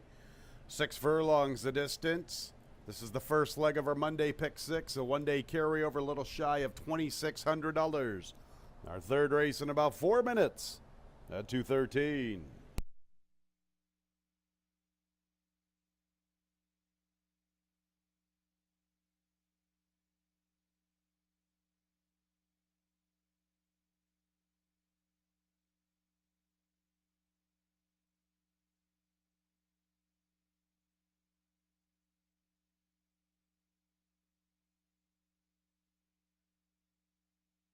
Here's the field. Number 1 is a Never Early, Melissa Iorio. 2 is Banyan Breeze, Joel Cruz. 3 is Cajun Casanova, Kay Berkoa, 2-1 second choice. 4 is Lohengrin 2, Luis Perez, the favorite at 3-2. 5 is America's Justice, Jose Baez. And the 6 is Almendro, Jackie Davis. That's the field for the third, starting our Pick 6 post time in 3 minutes. Pick 6 time on the Monday card, a very nice allowance race here in the third. Optional tag of $20,000, Never Early, Cajun Casanova, Lohengrin 2. They are the 3 in for the tag. Just like the opener, this race is pretty contentious from top to bottom. I'm going to try to go with an upsetter here. Number 6, Almendro. Almendro, fans, how about this one? First start in 2023 was that abbreviated 4.5 furlong distance. Not what this horse wants. This horse doesn't want any part of 4.5 furlongs. He's much, much better going 5.5 or 6. I'm willing to forgive that effort. Didn't show much. Much improved on the 13th of June. I do like the spacing, the 24th of April to the 13th of June. Get almost a month off coming back to this one. Third start of the year.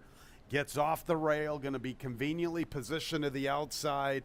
8-1 on the morning line. Getting some love down to 4-1. This horse has run some good races, fans. Third to Flying Emperor last out. Look at the race to conclude the 22 campaign. Second to Warrior's Revenge. Warrior's Revenge was the 2022 Finger Lakes Horse of the Year. Nothing but solid company lines. Look at the race once upon a time back on late August last year. Third by a neck to our George Barker champion, Disco Dino. There's Dr. Blarney, a second place finish. This horse has run some big races against some good horses. He's performed well on and off track. He goes from the inside to the outside. I like that move. We know Lohengrin, too, as speedy as can be. Why can't Almendro sit a beautiful stalking trip from the outside? He's my horse here in the third, trying to post this upset. 3 Cajun Casanova gets a much better post this afternoon versus that 19th of June affair. He already won this condition 2 races ago on the 15th of May. He's undefeated in 2 races on a wet racetrack. Look at that lofty Tomlinson, 447. Much better post. You know, I've been talking about Kay Berkoa all season. I'm going to make this horse my second pick. He's currently at 2-1. 2 Banyan Breeze ran a big race on the 19th of June. Boy, he was 21-1. He ran huge, no question about it. He's going to come back on about 3 weeks, not the worst spacing. My knock on Banyan today was his last 2 races on sealed racetracks were anything but his best races. Look at those 2 races, 5th, 7.5 at Mahoning, and then on the 20th of September, he runs well up the track, finishing last in a field of 5. I know he does have a victory on an off track. He does have a good Tomlinson. But his last 2 on sealed racetracks are going to make me pick him third this afternoon, although he could be one of the players. There's no question about it. He's run some big races. He won at Saratoga last year. Not many horses can say they win at Saratoga. Banyan Breeze at 9-1. Lohengrin, too. It's pretty interesting. Since he got claimed away from Paul Barrow, his career has been resurrected. That is for sure.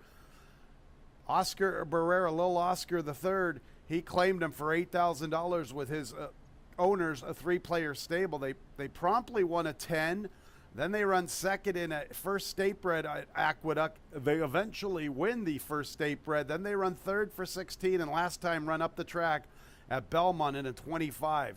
He's now in for 20,000 here at Finger Lakes. He's 6-5, but it should be noted when he was trying allowance runners last year, he wasn't up to the likes of who Almendra was running up against, who Banyan Breeze has run up against. He was winning an $11,000 race. There's my buddy Old Man Winter, but Old Man Winter is not the caliber of this type of horse. This price, in my opinion, is a little light. I make him my fourth pick. The one Never Early, he could run a good one. His race 2 back was very good. I didn't like his last race, but hey, we see horses that run clunkers and then they fire a big one. And America's Justice, he's no slouch either. Probably prepping for 2 turns, but he's a pretty good racehorse in his own right. This is a good third race. It starts our pick 6, and they are approaching the starting gate.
It's post time for the third race.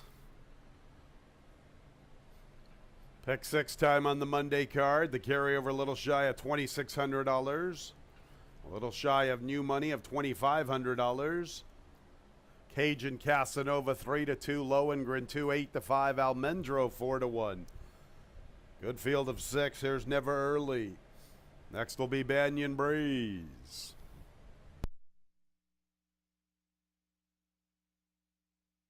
Cajun Casanova, 2 for 2 on wet racetracks. Lohengrin 2 looking for his 10th career victory. America's Justice, first start in 2023, and Almendro to the outside. Ready for the pick 6. And there they go. Cajun Casanova and Almendro begin the best, and Lohengrin 2's off the pace this afternoon. From the inside is Never Early, then Banyan Breeze and America's Justice. So it is Almendro. Here's Lohengrin 2 now warming up to the task, and he picks up the pace from Cajun Casanova and Almendro. Never Early, Banyan Breeze, and America's Justice are 3rd, 4th, and 5th up the backstretch run. And Lohengrin 2 was stalking early, made an eager move to the top spot. He's the leader at the 3/8. Cajun Casanova sticks to him, likewise for Almendro. Banyan Breeze tries to close into the race. He's 4th, 2.5 off the lead near the 5/16. A length back to Never Early. And America's Justice is at the back, and here's Cajun Casanova up to the front. Lohengrin 2, Almendro stuck out there in no man's land. Banyan Breeze tries to quicken in along with Never Early. Cajun Casanova, the one to beat at the 3/16. Banyan Breeze comes under left-handed urging. Then Never Early. Almendro got carried wide by Lohengrin 2, and here is Cajun Casanova. He absolutely loves a wet racetrack. He gets it again. Cajun Casanova, much the best. From Banyan Breeze, Never Early. 4th and 5th involves Almendro and America's Justice.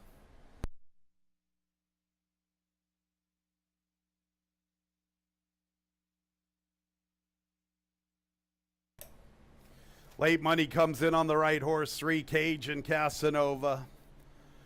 3 for 3 on a wet racetrack. Got a much better post this afternoon, and it's Cajun Casanova and Cabercoa, much the best winner of race 3. Good effort from the 2, Banyan Breeze, 3rd place to the 1, Never Early, Photo for 4th. The final running time, 1:11 and 38/100ths.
There's the 3, Cajun Casanova, his 9th career victory, 2 out of 3, 9th career victory.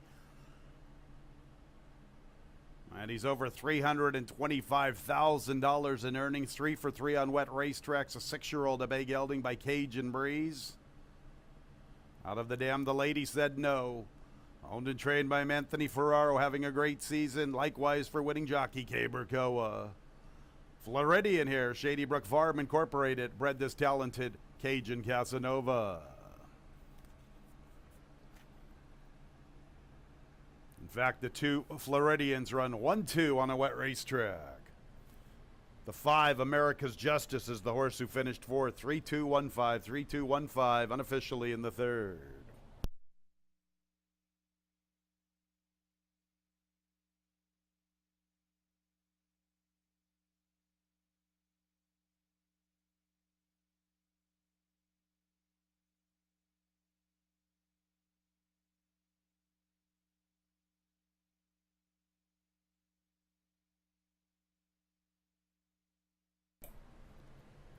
Race 3 is official.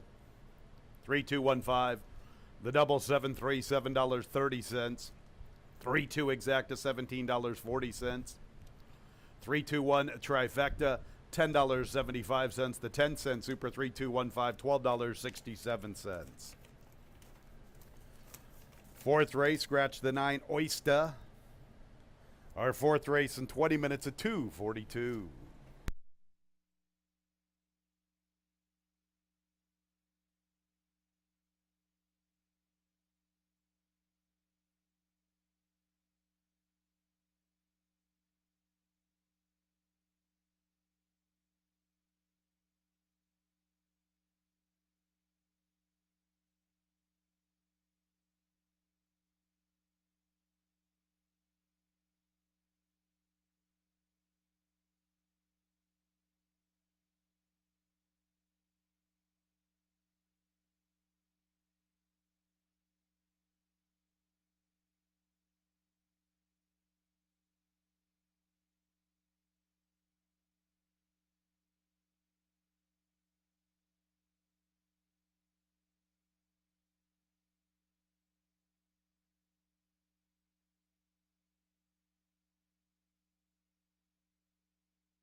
Horse is getting ready for race number 4, and no big surprises in the third, as the two logicals ran 1-2 as Cajun Casanova, who is now a perfect 3 for 3 when there's moisture in the track. But no matter what the track, I think that horse was going to win that race off the second place finish to Dr. Blarney. Banyan Breeze, who ran third in that race, ran second today, and it was just that simple. Sometimes when Cajun Casanova, Banyan Breeze, they finish second and third behind Dr. Blarney, they're going to beat the rest. Fourth race, mile 70, is the distance. We scratched the 9, Oyster, and currently on the board, they have money pretty spread out in this race. I did go with the one horse, Uncle Milty, as my top choice today.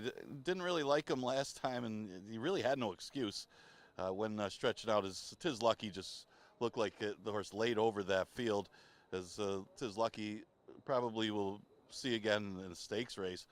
But Uncle Milty was the main speed, so in a sense, you really can't make an excuse for him. I know inside speed wasn't that good, but he was outside. The horse that was on the rail was That's My Business. But the positive sign here is he stays at the maiden special weight level, changes jockeys to Louis Perez, draws the rails, the main speed again today, and shouldn't mind the off track, and maybe that could carry his speed all the way around the racetrack. And he's going to be a little better price today at odds of 5-1. Well, probably about the same price as he was 4-1 that last race. But there's no Tis Luckies in here to go by him. That's My Business. Yeah, it might have got the worst of it because he was inside on that day that the inside speed was not that good. But they went slow, so there's a positive and negative to that. Yes, he's on the bad part of the track, but they also walked. They went 51 and 117. So it's hard to really find an excuse for Uncle Milty or That's My Business, except for they just got beat by a better horse. It is Lucky, who would probably beaten him on any racetrack. So they ran, that's the other thing. They ran second and third to Tis Lucky. Tis Lucky would beat this field. So they seem like they're the top two contenders in here, and it might just be a 1-2 speed number. The other Chris Progno trainee, Stormandy, certainly has his credentials too. He's had some chances, but he's been running against slightly tougher in New York and most recently at Monmouth, but not getting beat all that badly against similar $10,000 maiden claimers there. So you face those 10,000s at Monmouth and run here against our maiden special weights. Not much of a difference as far as numbers wise. It should be competitive to be in the top 3 against these rivals. Stormandy right now probably going to be a little more better price of the two Progno trainees. He's at odds of 8-1. The 10 horse is Uncle Taco, and that's the one that's taken some early money here. Uncle Taco, maybe trying to do what the stablemate did earlier in the card, came here, ran good in the sprint, and then stretched out and won. Talking about Leo and Royal in the first race. So Uncle Taco tries to follow suit. Now, Uncle Taco did run okay, probably the softer of the races. They went 23 and 47. He still closed on that, but it was a slow field, and he didn't break all that sharp. But it was Remington Road who got most of the play in that race. That's why it was such high odds. Other than that, it wasn't that tough of a field. But this horse is by Tiz out of a dam by Bernardini, so you think that he would run better going long, and he's getting plenty of support right now as he's 8-5. It looks like he's going to be the post-time favorite if the betting keeps going that way. Fourth race starts the pick 3. Remember, the pick 5 starts in the 5th. Exacta Tri Super and Daily Double also available here. Scratch the 9, Oyster.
Race 4, 3-year-olds and up, maiden special weights, 1 mile and 70 yards. Scratch number 9, Oyster, a double, and a pick 3 opportunity, the 4th in about 5 minutes. There's the field. Number 1 is Uncle Milty, Luis Perez.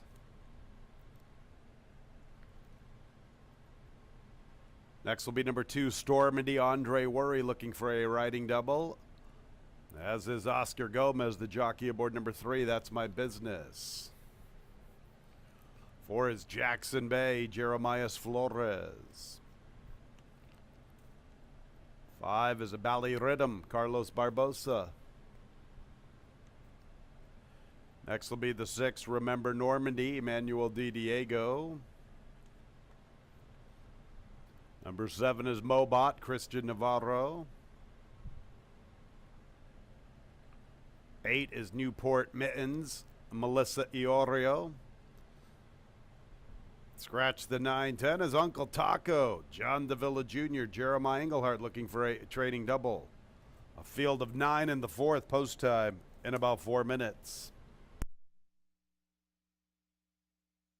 Uncle Taco's right now the big favorite. He's 3-2 all the way from that far outside post.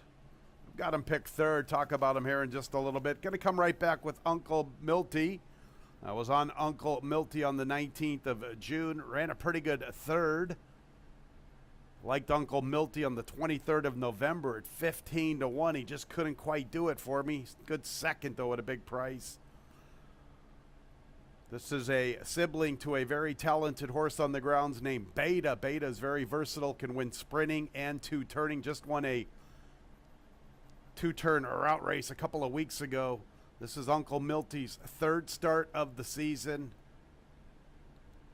A little better spacing from the 1st to the 2nd start of the year. Gets an extra week this time, 3 weeks off. Gets an inside post. 120 pounds, and last time he had the bug boy Juan Diaz, who could not make his 115, so he had to ride at 120. Now you get Luis Perez at the same weight. I'll take my chances with the Diamond Man along the rail here. Uncle Milty, my top pick. 3, That's My Business, is my 2nd pick. He just finished in front of Uncle Milty on the 19th of June. That's My Business has been racing all winter long, while Uncle Milty is just starting to round into shape, so therefore I'm going to go back with this one Uncle Milty. That's My Business has had a couple of tries on wet racetracks, but they were against better, and they were at 1-turn distances, 6 furlongs and a 1-mile affair, both at Aqueduct, and both of them were over sealed, muddy racetracks. He seems to be better with this added real estate and the 2-turn configuration. I'll make him my 2nd pick. Looked hard at Uncle Taco, no question about it. His debut effort caught my eye with a good 2nd place finish from off the pace, and he closed into a soft pace. We've been trying to teach this angle all season long. You want horses who are amongst fast paces up near the front that tire a bit, and then they fall into favorable pace scenarios. And the same could be said with closers that are closing into soft paces. You want them because they were up against the flow of the affair. I looked up Uncle Taco's dam, and it looked like, if I remember correctly, that it was a little bit more sprint, but it does have Bernardini on the bottom and Tisnow up top, so there is no reason why Uncle Taco can't get the extra real estate. He gets a little better post, I guess, with the scratch, but you have to be a little concerned. He's going to get a very, very wide trip, and now going 2 turns for the first time. We'll see if that wide trip catches up to him when the rail running counts.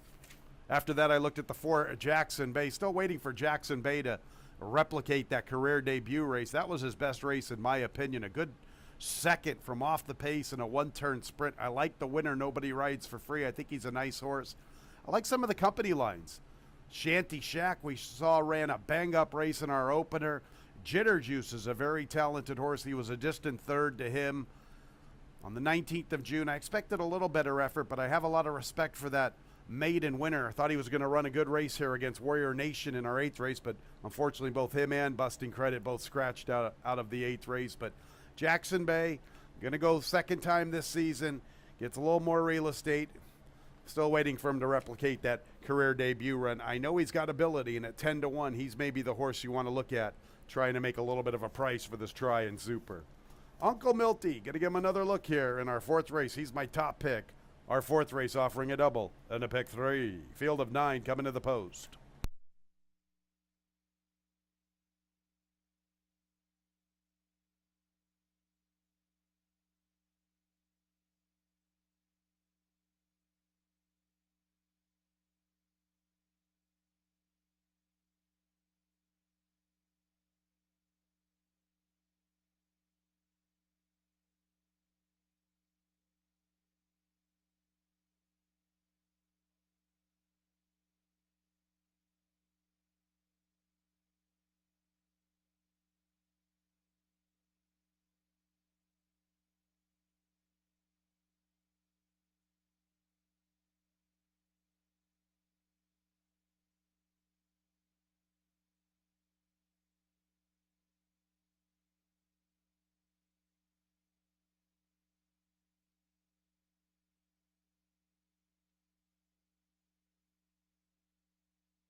The horses are approaching the starting gate.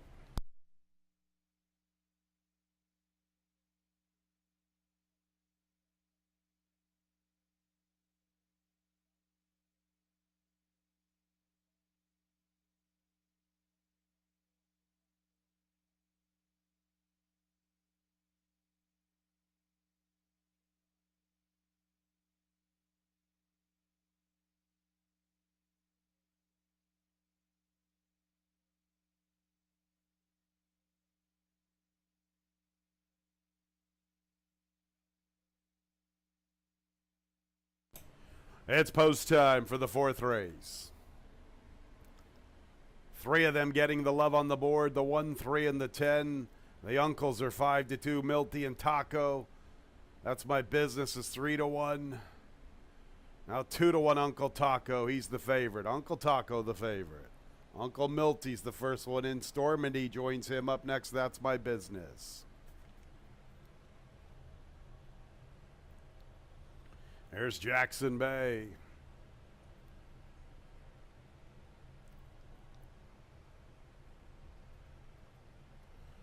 Valley Rhythm. Remember Normandy. Mobot.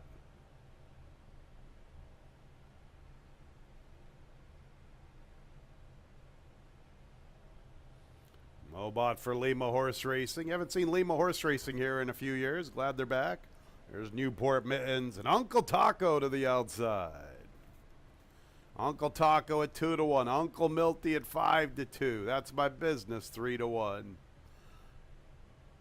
Newport Mittens is acting up. Nice job by the assistant starters coming to the rescue of Melissa Iorio. Heads up job by one of those guys back there. Great job. Melissa's ready to remount, climbing back aboard Newport Mittens, who was very fractious. Uncle Taco just waiting for the 8-horse to settle down a bit. Now Uncle Milty getting the late love along the rail at 8-5. Uncle Taco 3-1. That's my business, 7-2.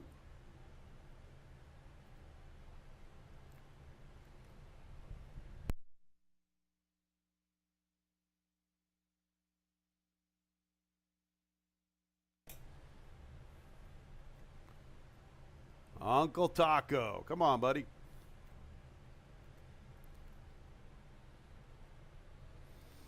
Maybe he's holding out for Taco Tuesday.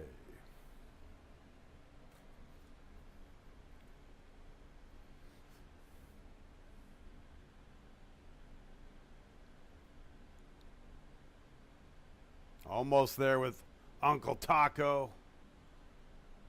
Now he's in.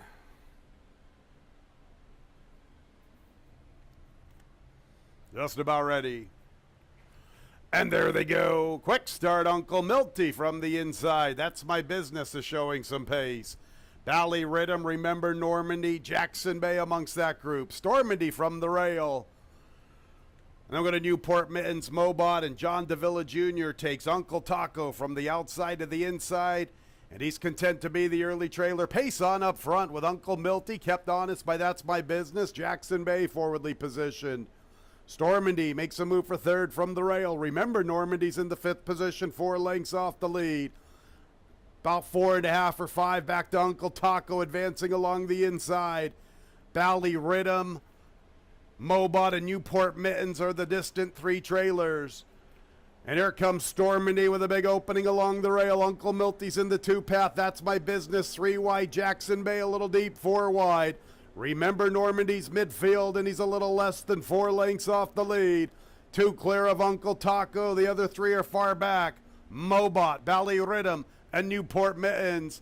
Stormandy with his eager move up the backstretch. Uncle Milty still has some fight. Jackson Bay is third.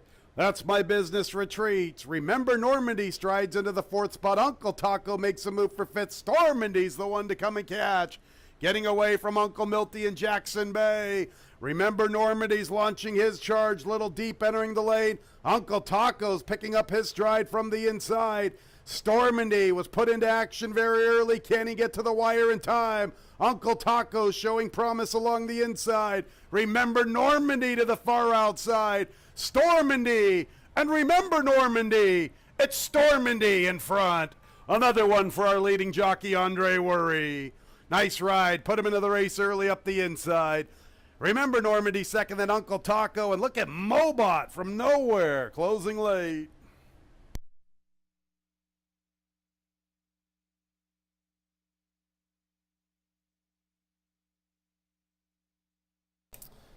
Well, so far today, you've want to be amongst the forward types. It was a heads-up ride by Andre Worry. Put Stormandy into action up the backstretch run.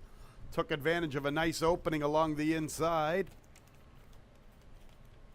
At the 8th pole, looked like there were some late threats, including Uncle Taco and Remember Normandy, but it's Stormandy from Remember Normandy. 7-1 over 11-1, 148.20 seconds, the final running time. Photo for the show, though. Hold all tickets.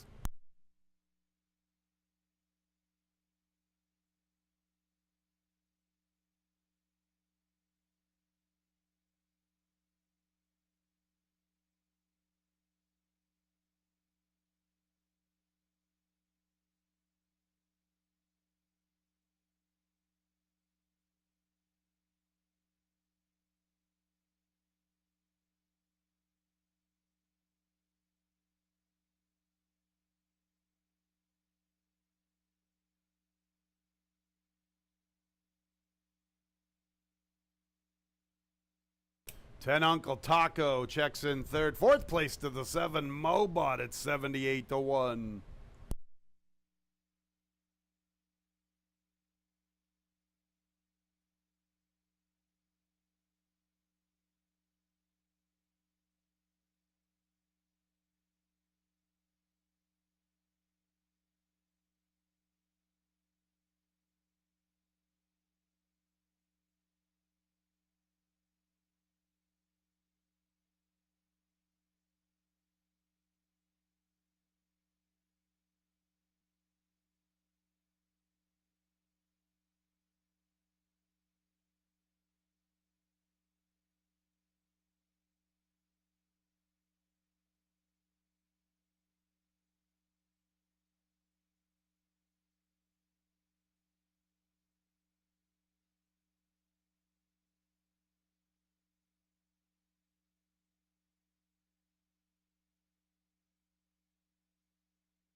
Entering the winner's circle is the 2 Stormandy. 3 big efforts on wet racetracks. That's where all his damage has been done. A 3-year-old Grey Arona gelding by Mastery out of the Tail of the Cat mare Ludite. Owned by Hayden Racing and Matthew Kennedy. Winning trainers Chris Progno. Riding double for Andre Worry. The winner was bred in Kentucky by one of the owners, Matthew Kennedy, along with EKQ Stables Corporation. Some nice prices here in the fourth. Start with the double, 3-2, the winning combination, $47. Stormandy over Remember Normandy, exacta 2-6, that combo, $159.50. 2-6-10 trifecta, $261.25. Here's the big payer. The 10-cent super, 2-6-10-7, $1,165.55. Pick 3, 7-3-2, $13.12. Early pick 3-7 with 6-7 with 3 with 2, $65.75. 9 race cards, so our 5th race will start our Monday pick 5. Scratch 1 twice smitten, 1 twice smitten out of the 5th. Race 6, scratch the 6, Maze Love Laffy. Let's go to the 7th race, 6, 9, and 11 all scratched. Under the Knife, Nemo's Fortune, and Big Elm. 3 got to connect as a first-time gelding. In the 8th race, scratches 3, 4, and 8. Warrior Nation, Busting Credit, and High Strike. A jockey change on the 1 BC Glory Days to Michael Davila Jr. And then we get to the nightcap and scratch the one Robbins Giant. Our Monday pick 5 in 21 minutes at 3:14.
And that was Stormandy getting a nice trip up the inside under Andre Worry, taking over from Uncle Milty before the others really got going to get the victory.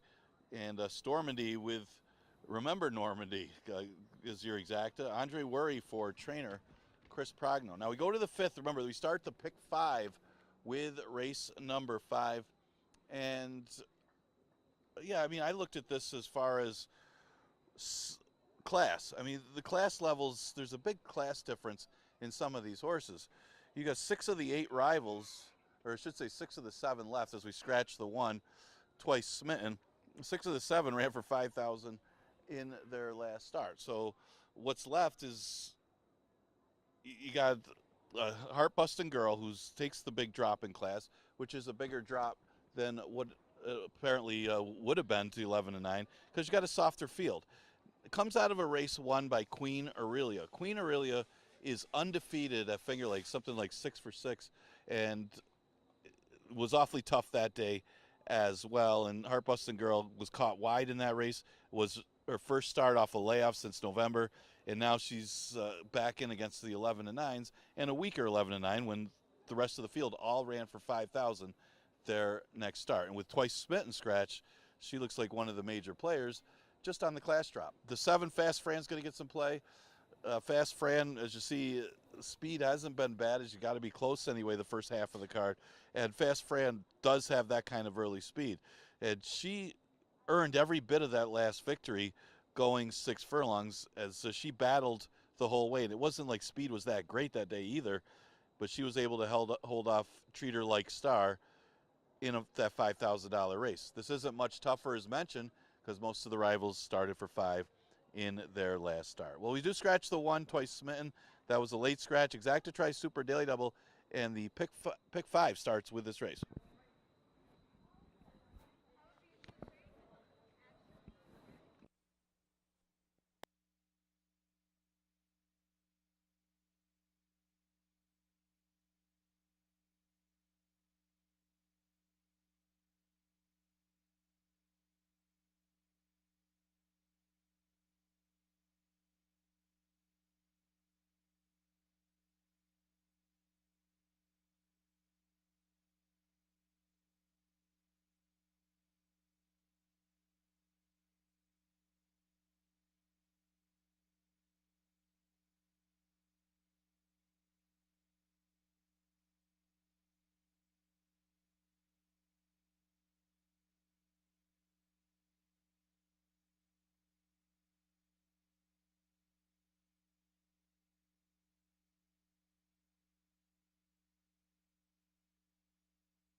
Race 5, fillies and mares, 5.5 furlongs, 3-year-olds and up, 11-9. The claiming price, non-winners of a race since the 10th of January or non-winners of 4 races.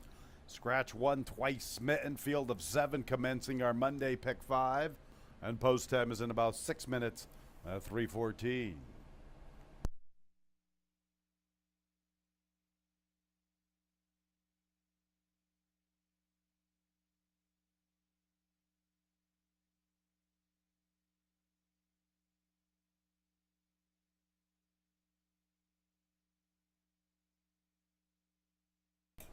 Here's the field beginning with the 2, Graphite Duchess, Jose Baez. 3 is Crosstalk, Oscar Gomez looking for a riding double. 4 is Shane's Risk. Heeman Harkey. 5 is Heartbustin' Girl with Jackie Davis. 6, Joker's Run, Kevin Navarro. 7 is Fast Fran, the favorite at 3-2. Looking for 2 in a row and her 8th overall. And the 8 is Let's Maga.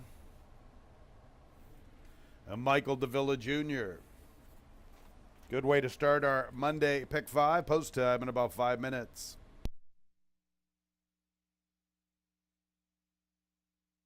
All right, the 5th race originally had 8. I lost my top pick, the 1 twice smitten.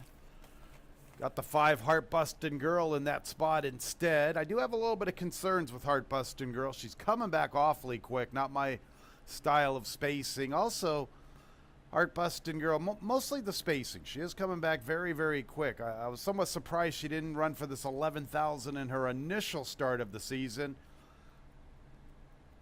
Jennifer Bartlett could have utilized the waiver. Maybe Heartbustin' Girl was training so good in the morning that Jen just wanted to take a chance against that salty second state bred. She's in a proper placing this afternoon, in my opinion. She fits every bit for this 11 condition claiming price. She won it a couple of times last year. She likes an off track. So far today, it seems like you've wanted to be somewhat forwardly positioned, and Heartbustin' Girl figures to get a beautiful trip in this 5th race. That's the reason why I've landed on her. Even though I'm not really digging her spacing of races, I think she gets a great pace scenario. Crosstalk is speedy. Shane's Risk is an absolute flyer. Fast Fran wants to go. Heartbustin' Girl could find herself ideally situated up the backstretch run. She just is coming back a little quick for my liking, but nonetheless, I'm going to stick with my pick and go with Heartbustin' Girl. 6, Joker's Run. I picked her on the 19th of June. It kind of looked like a schmuck. She finished 11th that day. I know she's better than that. Boy, those races back in June and July last year, when can she duplicate them? I know she did win the 4-year-old season concluder in late November, but that was against 5,000. She has ability. She has a big punch when she's on her game. Maybe today she can do it. This is her 2nd start of the season. She's going to get a ton of pace to chase. I like her going back to 5.5. Don't know what to make of her on a wet racetrack. The only time she tried it was she finished 5th. She was kind of into the race a little early. That's not her style. The pace wasn't very conducive to her running style that day. Today she's going to have no excuses. They're going to fly early, and maybe she can fly late. Give her a look at 18-1. You know, we need to factor in this wet racetrack because we just saw the 2-horse Stormady who had run some big races on wet racetracks. Cajun Casanova was undefeated in a tough couple of wet appearances. So looking at the wet racetrack form here in the 5th, it's definitely with the 2 and the 5. The 2 Graphite Duchess, 3 for 6 with a runner-up effort. She likes to do her running from a little bit off the pace, although when she has been successful, she's been into the race. I used to think of her once upon a time as a late-running sprinter, but now I'm looking at those races she won last year on sealed, sloppy racetracks. She was both forwardly positioned, and it wasn't like those opening quarters were slow. They went 22-2. So maybe Graphite Duchess with a race already under her belt against the current favorite, Fast Fran. Maybe she sits a nice trip along the inside, and her affinity for an off racetrack makes her a little dangerous at 8-1. I didn't know what to make of Fast Fran. I thought she was going to have company up front with Shane's Risk, who's putting on front bandages for the comeback bid. I know Crosstalk speedy. Can Fast Fran win from just off the pace, or maybe she just clears? Maybe she is actually quicker than both of those inside gals. At least she's conveniently positioned to the outside. She is sharp. She's stepping up in class, but she's 6-5, and the price is awfully, awfully short, especially considering she's got a plenty of pace battle up front heading into the starting gate. Let's Maga somewhat intriguing. Look at the last time she was on a good sealed racetrack back in the middle of August in 2022 at 9-5. She missed by a nose in this condition to Heart Bustin' Girl. She's had a couple of wide journeys. Looks like she'll probably get another wide trip, although with all that speed between Crosstalk, Shane's Risk, and Fast Fran, maybe she can just kind of scoot over a little bit and save some ground. I'm waiting for David Oyola to wake up. He's a good trainer. He's 0 for this season. When he wakes up, you'll get rewarded. Right now, the price is 6-1. This is a pretty cool race. Shane's Risk has got a lot of speed in her corner. Front bandages, like I mentioned, are coming on. Crosstalk claimed by Rachel Sells. Very, very contentious way to start our pick 5. Maybe race 6 should get a single with Dancer de Oro, who I think looks like lone speed. 7th race, I like the 1A American Halite. I will say this, the running style might not be conducive to the racetrack, but boy, this horse has a good number on an off racetrack. You get to the 8th race, I kind of like the 5 and the 6, and then you got to get home on the nightcap, which is a tough, tough race in my opinion. Maybe Peanut Butter Toast could wake up a little bit. Thought that horse showed a little bit of ability in his first career start. The nightcap, though, you definitely would want to spread. Gentleman Burglar looks like one of the players also in there. There's a couple for Chris Englehart. The nightcap's a pretty tough one. Pick 5, a good one, coming up in a couple of minutes.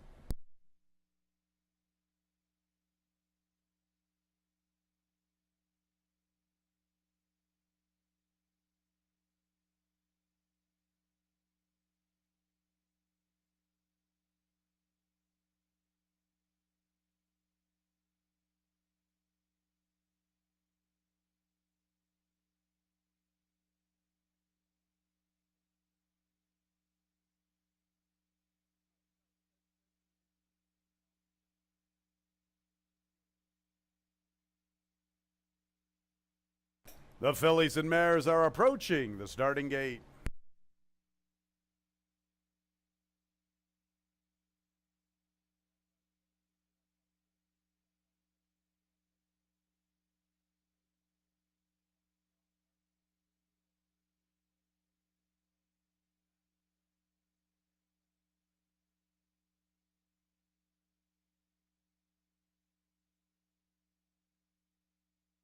Nearing the gate.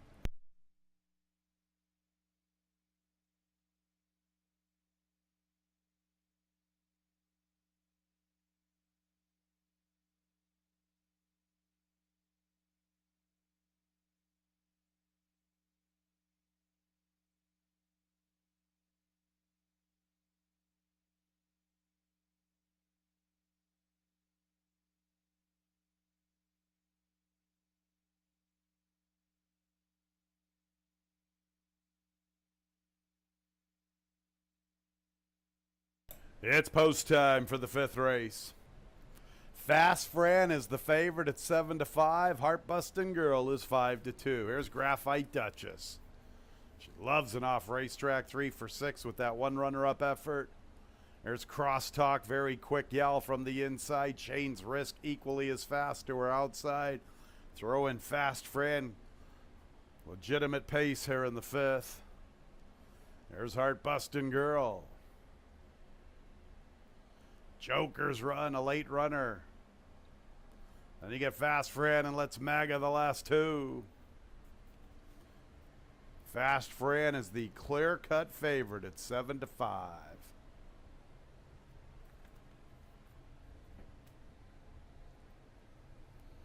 Let's Maga 6-1 to the outside. 7 fillies and mares, the Monday pick 5. And there they go. And Fast Fran has the lead all to herself. Crosstalk and Shane's Risk are not near the lead. Heart Bustin' Girl and Let's Maga vie for 2nd and 3rd. Now here comes Shane's Risk, and here comes Crosstalk, taking their sweet time to warm up and try to tackle Fast Fran. Let's stick with this leading group. Fast Fran, Shane's Risk, Crosstalk from the rail, then Heart-Bustin' Girl. Let's Maga's on the move, 3 wide heading into the turn. Graphite Duchess, 7 lengths from the front, a length and a half back to Joker's Run. And it's Fast Fran with the lead. Let's Maga's under a fierce drive trying to get into contention. Fast Fran traveling well enough. She got away with that leisurely lead immediately out of the starting gate, and she has all the advantage. So it's Fast Fran, the one to come and beat. And chasing her is Let's Maga. Graphite Duchess tries to begin her move to the far outside. Joker's Run's trying to quicken in the 2-path. Fast Fran with a big healthy lead. Joker's Run trying to make a move for second, currently held by Crosstalk. Then we're going to Graphite Duchess from the outside. Fast Fran, too sharp, and at 1-2. Everybody knew but me. Fast Fran, a big-time winner. Joker's Run at a nice price for second. Then Crosstalk and Graphite Duchess.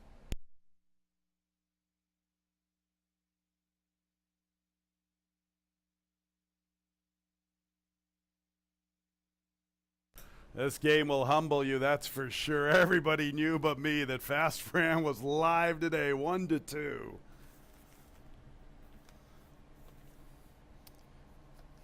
Just cruised. Nobody really went with her in the initial get-go out of the starting gate, and it was all about Fast Fran thereafter. She's very sharp right now. Big-time winner. How about the 6, Joker's Run for second?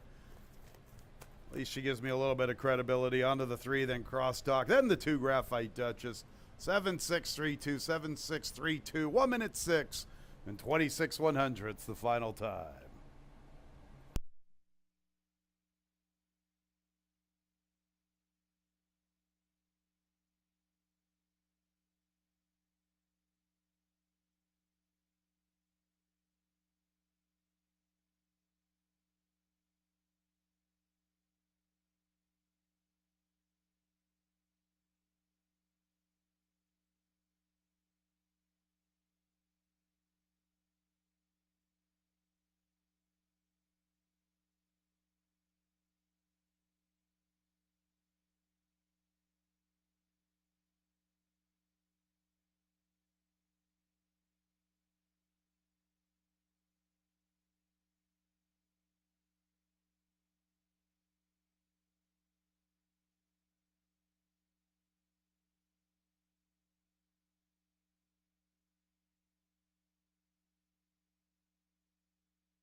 There's Fast Fran.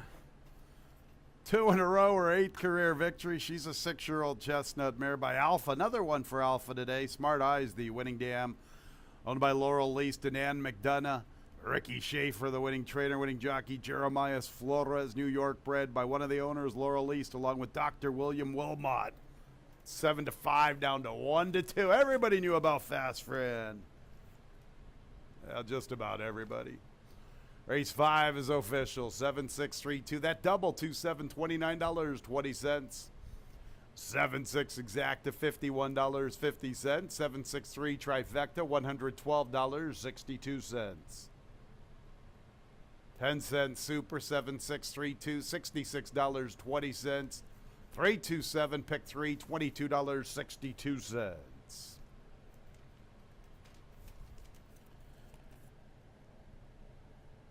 All right, let's go on to race 6. It starts our late pick 4. Scratch number 6, Mazed Loved Laffy. Number 8, the Fabulous Moolah. An additional workout, 5th of July here at Finger Lakes, a fast track, half mile, 51.20 seconds, breezing. Late pick 4 in about 21 minutes at 3:43. Look at that pick 5 pool, fans. $41,000 plus in our Monday pick 5.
Getting ready for race number 6, and Fast Fran able to get out to the early lead and to pretty much coast out there, as not much speed from Shane's Risk, and Fast Fran razor sharp right now, makes it 2 in a row. Jeremias Flores for Richard Schaefer. That'll start off the pick 5 at a short price, and probably going to have another short price favor here in race number 6 as we scratch the 6. Maze Love Laffy. It is a new face here, Danzur Dioro. William Morey's got a couple good ones in, and this one ran second in the slop. And that race was equal to her career best, as she just broke her maiden on May 21st. So I only had the one start against winners, but it was against much tougher than what she'll face in here. Now, there isn't a lot of speed in this race. That might play to her advantage, too, as she should be out there in the early going. And Danzura Dioro looks awfully tough on class, facing our 2 lifetime allowance horses after running in the allowance condition at Belmont last time. And she's currently a short price, and I wouldn't expect much higher on Danzura Dioro, who looks to get the pick 4 started. Right now, a short price at odds of 3 to 5. The 2 horse is Ice Love, who ran a good race last time. She got beat by her stablemate, Cross Island, who got a little better of the trips. Now, they did go fast early, though. At least the 23-3 first quarter was quick for that day. And that was her first start off the layoff.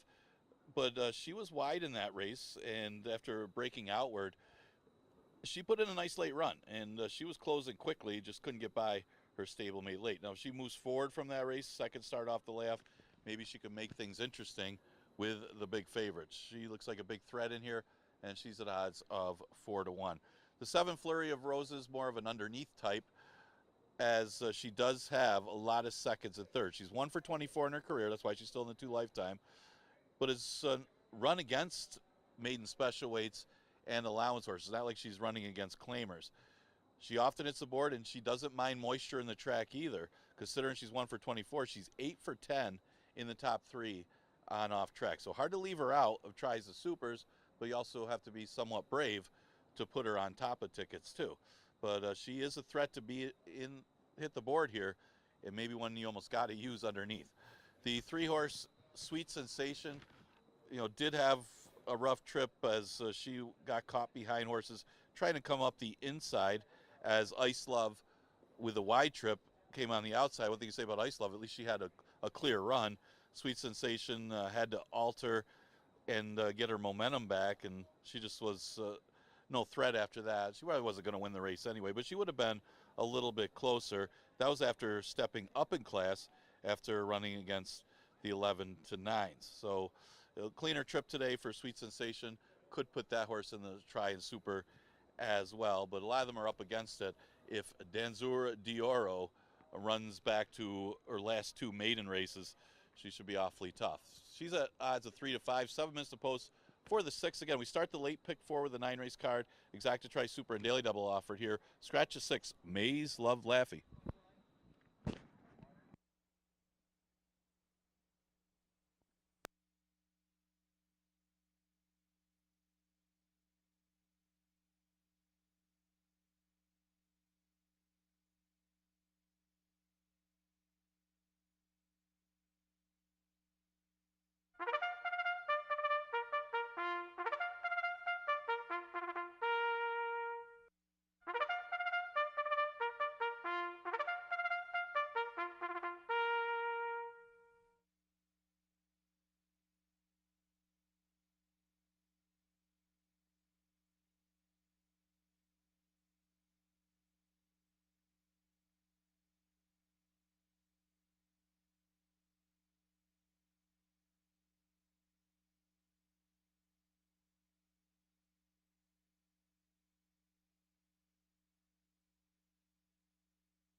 Race 6, 1 mile and 70 yards, starting our late pick 4, an allowance event for fillies and mares, 3-year-olds and up. Now winners of 2 races. Scratch the 6, Maze Love Laffy.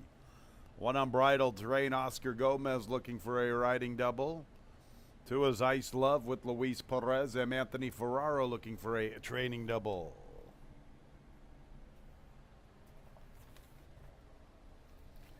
There's the 3, Sweet Sensation, Joel Saunier.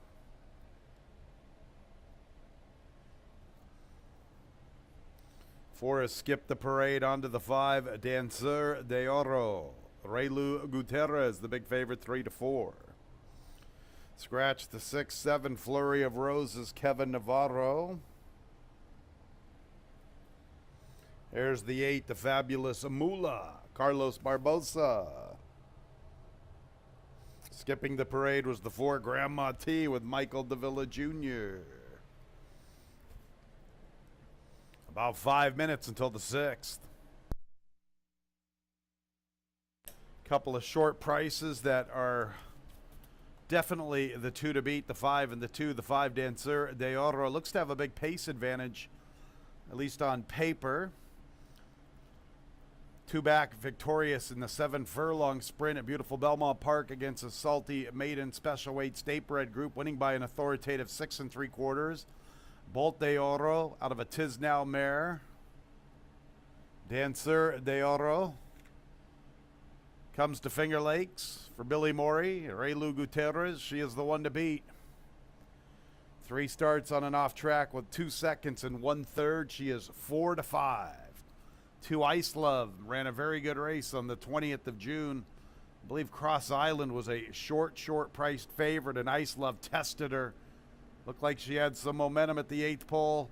Cross Island was able to fend her off and win by half a length. That was a very good first Finger Lakes impression. And Anthony Ferraro having a tremendous season. Look at the win percentage. Got a win earlier in the day in our 3rd race with that very talented Cajun Casanova. Junior's just killing it this season. Hats off to him. Better than 30%. That is huge. Ice Love, the solid 2nd choice at 2-1. 3, Sweet Sensation. Here's a little bit of a long shot. She has a victory in 4 starts on a wet racetrack with a 2nd and a 3rd. Her last race, she was in a good spot, but just kind of all of a sudden had all of her momentum stalled and could never recover. Now Joel Saunier is taking over. I liked her effort on the 16th of May. I liked her effort closing on the 8th of May. Maybe she's more suited for the claiming level. Those were her better races. You know, that $16,000 race back in January over a sealed muddy racetrack. She ran a very credible 2nd, 4 lengths behind the winner. Those good races here at Finger Lakes for the 11. But I do like her with the added real estate and the wet going. And if you're looking for a long shot to try to get into this Trier Super, give this 3-horse a little bit of a look. The 7, Flurry of Roses, 7-2. She should be 7-2. She's a pretty talented gal. Not really big on winning. Unfortunately, she runs into a couple of buzzsaws with the 2 and the 5, so you could see a 2nd or 3rd place finish coming for her again. Look at all those 2nds and 3rds. She is 19 for 24 in the money with just the lone victory. And she's 8 out of 10 in the money on wet racetracks, so she is obviously the 3rd choice on the board. 5, 2, 3, 7 in race 6 to start our late pick 4.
All right, fans, we're having some issues with the 4 Grandma T. She's all the way near the quarter pole chute. She's the one holding up race 6. Grandma T holding up the affair.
Ladies and gentlemen, on advice of the stewards, or by order of the stewards, I should say, we will be scratching the 4 Grandma T.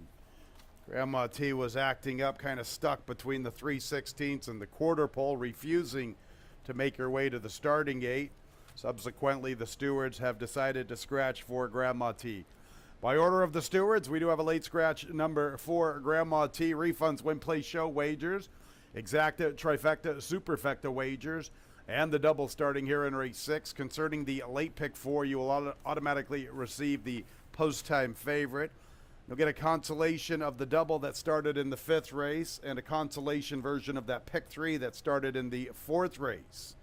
So for Grandma T. Now concerning the pick 5 and the pick 6, you will also automatically receive the post-time favorite. So we do have the late scratch of 4 Grandma T, who is refusing to make her way towards the starting gate.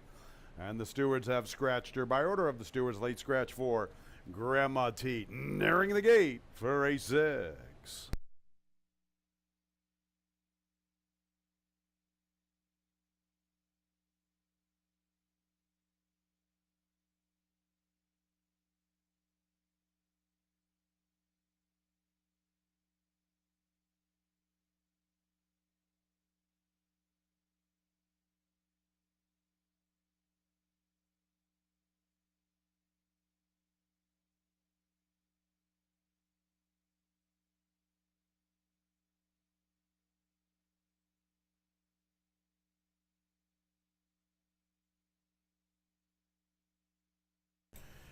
It's post time for the 6.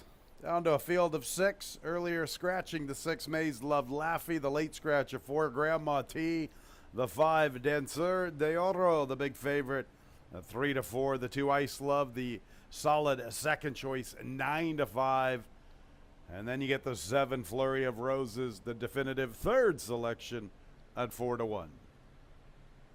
The other 3 are double digits. Unbridled Drain looking for 2 out of 3. She's the first one into the starting gate. There's Ice Love.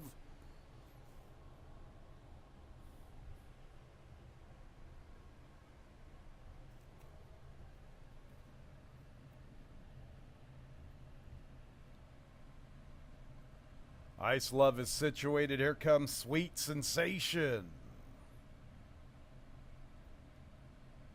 Dancer de Oro will be next once we get Sweet Sensation situated.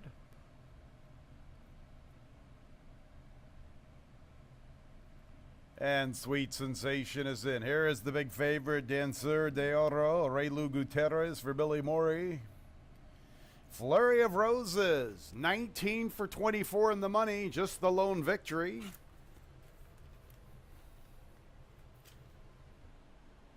And the Fabulous Moolah. legendary women's WWE champion for many, many years, the Fabulous Moolah.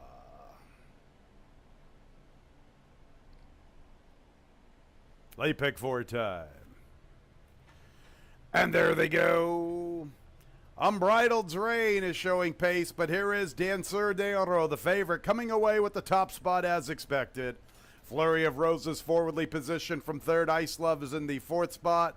And then go to the Fabulous Moolah, and Sweet Sensation, a late runner, is the last of 6. So Danseur de Oro and Raylu Gutierrez making the pace as expected. Unbridled's Reign is up close from 2nd into the 2 path, and Ice Love, the big gal, is 3rd, and she's a little less than 3 off the lead heading to the backstretch run. About 3 lengths to Flurry of Roses, 6 lengths from the pace. More than a length to the Fabulous Moolah, 3.5 or 4 to Sweet Sensation. 25-1, a soft pace for Danseur de Oro. A length plus advantage to Unbridled's Reign, who stays very close. Ice Love's in the clear. She gets to stretch those big legs, and here she comes with her run. Flurry of Roses is more than 5 lengths from the big favorite. A break of 6 or 7 to Sweet Sensation beginning her bid inside of the Fabulous Moolah. Danseur de Oro 50-2, an even flow for the big favorite. And she opens up from Ice Love under a drive. Unbridled's Reign is 3rd, then Flurry of Roses. Sweet Sensation is 5th, and the Fabulous Moolah's at the back. And it's all about Danseur de Oro at the quarter pole. She's the one to come and beat. Unbridled's Reign's been chasing the chalk the entire trip. Ice Love is flattened out a bit. She's back to 3rd. Flurry of Roses tries to re-rally. Far outside Sweet Sensation. Danseur de Oro still with the lead at the 16th. Ice Love reclaiming 2nd. Flurry of Roses makes a move for 3rd. Danseur de Oro wire to wire under Raylu Gutierrez. Ice Love was 2nd. Then Flurry of Roses. 4th and 5th involves Unbridled's Reign and Sweet Sensation.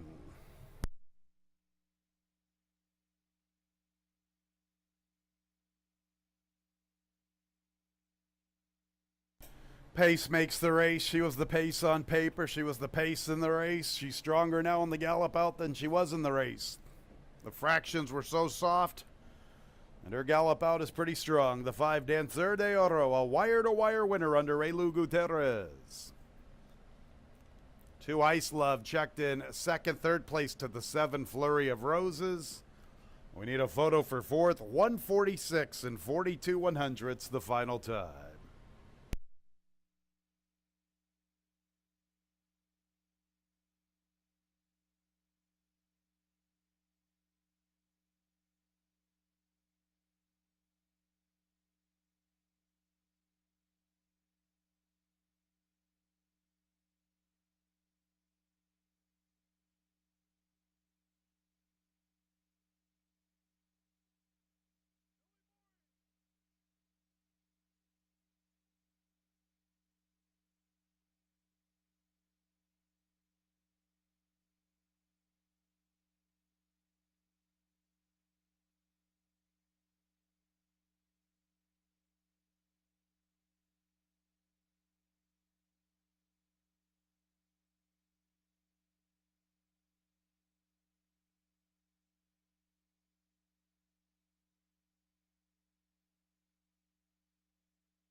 Danseur de Oro is in the winner's circle. A 3-year-old dark Bear Brown filly by Bolt de Oro out of the Damn Miss Centerfold. Owned by Zandon Syndicate Stable LLC. Winning trainer Billy Morey. Winning jockey Raylu Gutierrez. New York bred by Thomas and Burleson. And race 6 is official. 5271.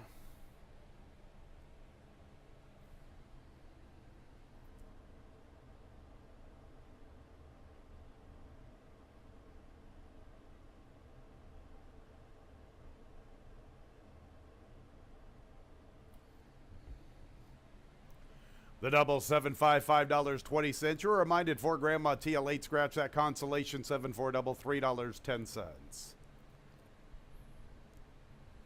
5-2 exacta $4.10. 527 a trifecta $2.02. 5271 superfecta 97 cents. 275 pick 3 $9.75. 274 consolation pick 3 $6.50.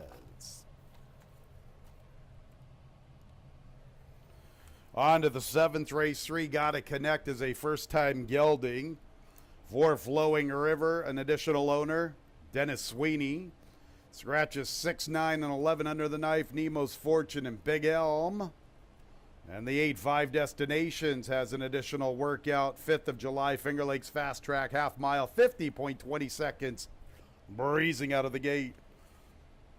The 7th race starting our late pick 3 in about 19 minutes.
Getting ready for race number 7. Got about 10 minutes to post, and Danzor Diorda just better than those horses and able to control the pace under Ray Gutierrez. That for trainer William Morey. So that one will start off the pick 4. You have to accept a short price, and deservedly so. One like a short price favorite. Actually, Ice Love ran pretty well. Just run up against it with that one with the easy lead. 7th race, a maiden race. Exacta Tri Super Daily Double and pick 3 starts in here, and a little more competitive race for the 7th. Gonna start with the 3, Gotta Connect, as this horse arrived here. Didn't have the greatest of trips. First start over the track. I mean, didn't show much in New York. Was trained by Todd Pletcher. This one arrived here and went to the barn of Paul Barrow. We'll go, takes a break because has been gelded, so comes back to the races, first time gelding for this race. Was bet down to be the favorite, the money showed, and this horse ran very well considering the first race over the track. So logical horse has got to connect. It's a little tougher field than what he faced in his initial Finger Lakes start, but with that first time gelding angle as well as just being in good form off of that race, got to be considered. He's at odds of 9-2, gave him a slight edge. The other Paul Barrow trainee has the credentials too. I mean, this one ran a good third, going 6.5 furlongs back in March against the 3-year-old maiden special weights in New York. That's good enough to beat these. Well bred, the Dab's a 1/2 to 3 stakes winners. Does have some tactical speed to be up close early. So really, this uncoupled stablemates of Gotta Connect and Flowing River both have a legitimate chance in race number 7. Actually, both look tough in here. The 1A is American Halite, obviously well bred. Started off his career in New York. Didn't take much play in that race, but it was against open 2-year-old maidens. Then again, you have to draw a line through it anyway because he wasn't competitive. Next race, same thing. At least he flashed some speed from the outside on the turf before fading badly. So it wasn't competitive at all against the New York competition. Came off the layoff, faced our restricted 3-year-olds last time, and ran decently in that race. Obviously, it was a little easier field, but he was off of a layoff. Now he goes against older horses, so a little tougher field, but it's his second start off the layoff, which puts him at least competitive in here, this Kentucky bred, against some decent rivals in here as well. But Arrogate is the sire out of a dam by Hardspun. Certainly well bred, and he could improve off of that start. He's coupled with Tom Legacy. Made my 3rd choice, hoping that he improved. He'll need to going against the 3 and ups. The 5 is first-time starter, Triton's Creed. This one is out of Nautical End by Super Saver. Now that dam costs $575,000 as a yearling. So obviously she's got some breeding to her out of that dam by Super Saver. They paid $27,000 for her as a yearling, for him as a yearling, and he does have his credentials. Not the fastest of works, but he debuts at Lasix for a very capable barn here. Michael S. Ferraro getting a little bit of play at odds of 8-1. Not really a ton of action in a race that does look to be very competitive, at least compared to a few of the earlier ones. Have a good chance to get a little value in race number 7. Exacta Tri Super Daily Double and pick 3 starts in 7th. We scratch a few of them. Scratch the 6, the 9, and the 11.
Race 7, maiden special weights, 3-year-olds and up, a 6 furlong affair. 3 Gotta Connect is a first-time Lasix user. 4 Flowing River, the additional owner is Dennis Sweeney. Scratches 6, 9, and 11 under the knife. Nemo's Fortune and Big Elm. The 8-5 destinations. 5th of July with another workout. Right here at Finger Lakes, a half mile, 50.20 seconds, breezing out of the gate. A field of 9, 8 wagering interests. First leg of our late pick 3. Board says about a minute. Here they are, one Tom's Legacy, Jose Baez.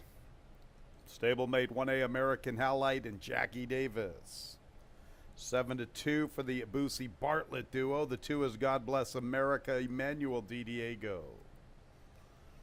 3 is Gotta Connect, the favorite. 2-1 Oscar Gomez looking for a riding double. Once again, this is a first-time gelding. Stablemate 4 Flowing River, Jeremias Flores looking for 2. 3 and 4 conditioned by Paul Barrow. The 5 is Triton's Creed, a Luis Perez. Scratch the 6, 7 Don Antonio, Joel Cruz. 8 is 5 Destinations, Cabracoa looking for another winner. And the 10 is Your Man Will with Michael Davila Jr. Post time's coming up quickly. Going to make this analysis very brief. 1A American Halite's my top pick. I love that effort on the 12th of June. Gets another half a furlong. Hopefully he can be a little closer to the pace. He had a little trouble at the start. He did show some pace in that 2-turn race to conclude his 2-year-old campaign. Here's a horse they paid $200,000, $220,000. Has a huge Tomlinson on the off track. Love that race where he made up 9 lengths on the 12th of June. Had a strong gallop out. Let's give this horse a good look. At 4-1, you get Tom's Legacy with him. 2 for the price of 1. The entree's not as good without something on the side. American Halite, my top pick. 3 Gotta Connect makes a lot of sense. He's gelded for this affair. Hasn't run since the middle of May. Only has 1 recorded workout. He's the favorite at 3-2. His stablemate 4 Flowing River's pretty interesting because he's very speedy. This will be his first start as a 4-year-old. Has not been in action in about 13 months. He was showing good speed in some tougher races on the Naira circuit. He figures to be part of the pace. The 4 Flowing River, a stablemate to the favorite. 3 Gotta Connect. You're looking at the 3 and 4 both conditioned by Paul Barrow. The 2 God Bless America ran a very good race on the 28th of June. Ran a very good race right before that on the 12th of June. It's a lot of racing, though. This is his 3rd race in less than a month, but he's very, very sharp. And Jimmy Wright knows how to win races, no question about it. The 2, God Bless America. Long shot look could be the 10, Your Man Will. There was a lot of buzz about this horse before he ever ran. Didn't live up to it on the 19th of June. He was in a race before that, and he was scratched, and he was getting a ton of money that day. We'll see what he's all about. He does get Lasix. I'm not sure what to make of him. That race against Busting Credit on the 19th of June was pretty uninspiring, but I heard some good things about this horse before he ever made it to the afternoon. Your Man Will from the outside. Really like the 1A American Halite. Let's see if we can bring this horse in, fans. 3-1 right now. Part of the entry. Our 7th race starting our late pick 3.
It's post time for the 7th race, a field of 9 with 8 wagering interests.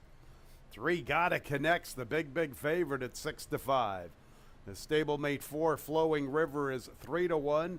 Joseph Boosie and Bill Bartlett's duo 7-2. Tom's Legacy and American Halite. 9 facing up to the gate, or 9 horses arriving at the gate.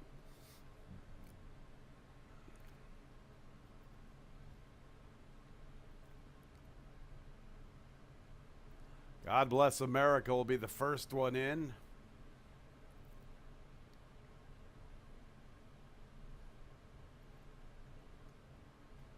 There's the favorite, Gotta Connect. First time gelding, Gotta Connect.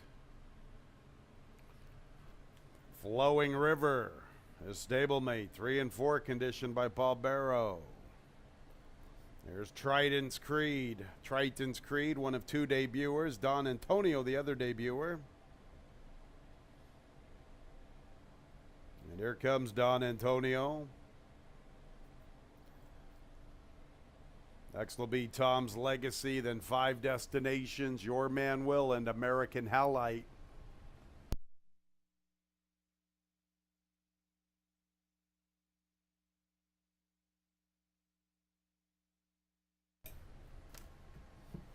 There's 5 Destinations. Your Man Will and American Halite. Gotta Connect 8-5. His stablemate Flowing River getting lots of support all the way down to 2-1. American Halite to the outside, ready for the late pick 3. And there they go. 5 Destinations and Your Man Will are showing good pace. Flowing River wants to go. Gotta Connect comes away in 4th. God Bless America's 5th from the inside. Then Tom's Legacy, Don Antonio, Triton's Creed, and American Halite is the last of all. And Flowing River's up to the front. 5 Destinations his pace partner. Your Man Will is 3rd, covering Gotta Connect and God Bless America. Tom's Legacy has about 8 or 9 lengths to make up. Break of 4 lengths to American Halite, 3 deep at the 3/8. Triton's Creed in front of him. Then Don Antonio, 22-1, a good pace from Flowing River. Right there with him, 5 Destinations. Here comes Gotta Connect trying to pick up his stride. And God Bless America's also trying to quicken in. But it is Flowing River, the one to come and beat at the top of the lane. Flowing River getting away from 5 Destinations. Gotta Connect comes under left-handed urging. He makes a move into 2nd after his stablemate. And God Bless America tries to quicken up the inside. But it's Flowing River with a healthy lead at the 16th. God Bless America is 2nd. Flowing River. Look at him all the way down to 8-5. Late money told the tale here. And it's all about Flowing River. God Bless America was 2nd, then 5 Destinations, and Gotta Connect checked in 4th.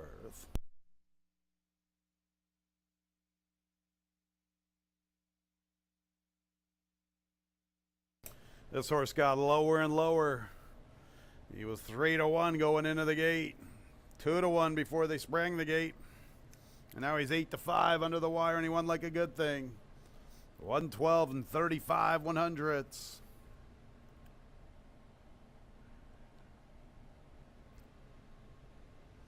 Two God Bless America was 2nd. How about the 8? 5 Destinations at a huge price for 3rd. 4th place 3, Gotta Connect. 4-2-8-3, 4-2-8-3, 112 and 35 100ths the final time.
Flowing River.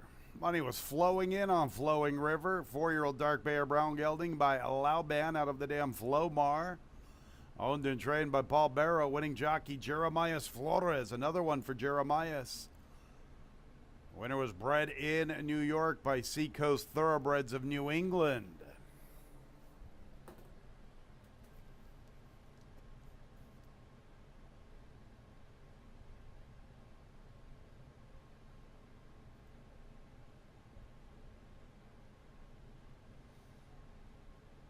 Big group onto the racetrack with Flowing River.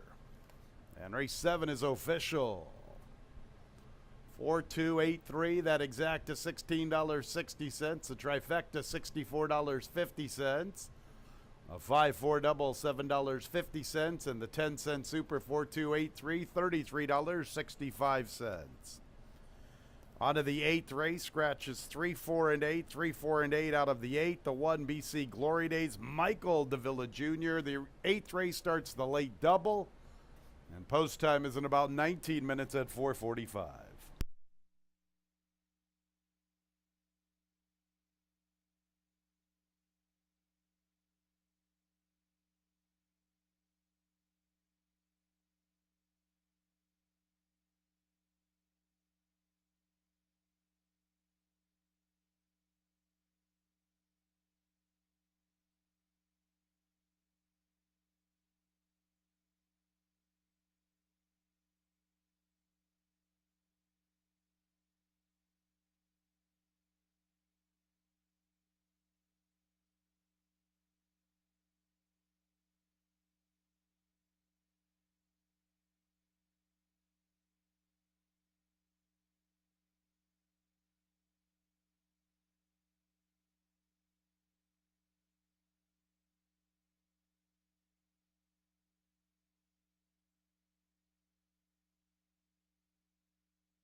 Only a couple of races to go on this Monday card. I do want to mention we did draw for one of our biggest races of the year today. The New York Derby will go off next week, next Monday. The $150,000 New York Derby. The main contenders looks like Maker's Candy, who won the Mike Lee, and then you got Freudmine for Chris Engelhart. And Tis Lucky is really the main local horse in there as well, but shapes up to be a good race as it always does. The New York Derby next week, the race 8 of the 9-race card. All right, that was Paul Barrow. One of the two would win. Flowing River was the one that took the initiative, got to the front end, and you have to be on or near the lead for most of the races today. And Flowing River had some class anyway and got the victory. Jeremiah Flores for Barrow. So we go to the 8th, an allowance race, never won 2 condition. Scratch what would have been probably a 1-5 favorite, Warrior Nation. Also scratch the 4, Busting Credit, and the 8, High Strike. And it does open the race up a little bit with the scratch of Warrior Nation because that horse was so impressive in his maiden victory. 10 Cent Town is an interesting one. He comes out of 3-year-old stakes races. Now will attempt to run against the older horses.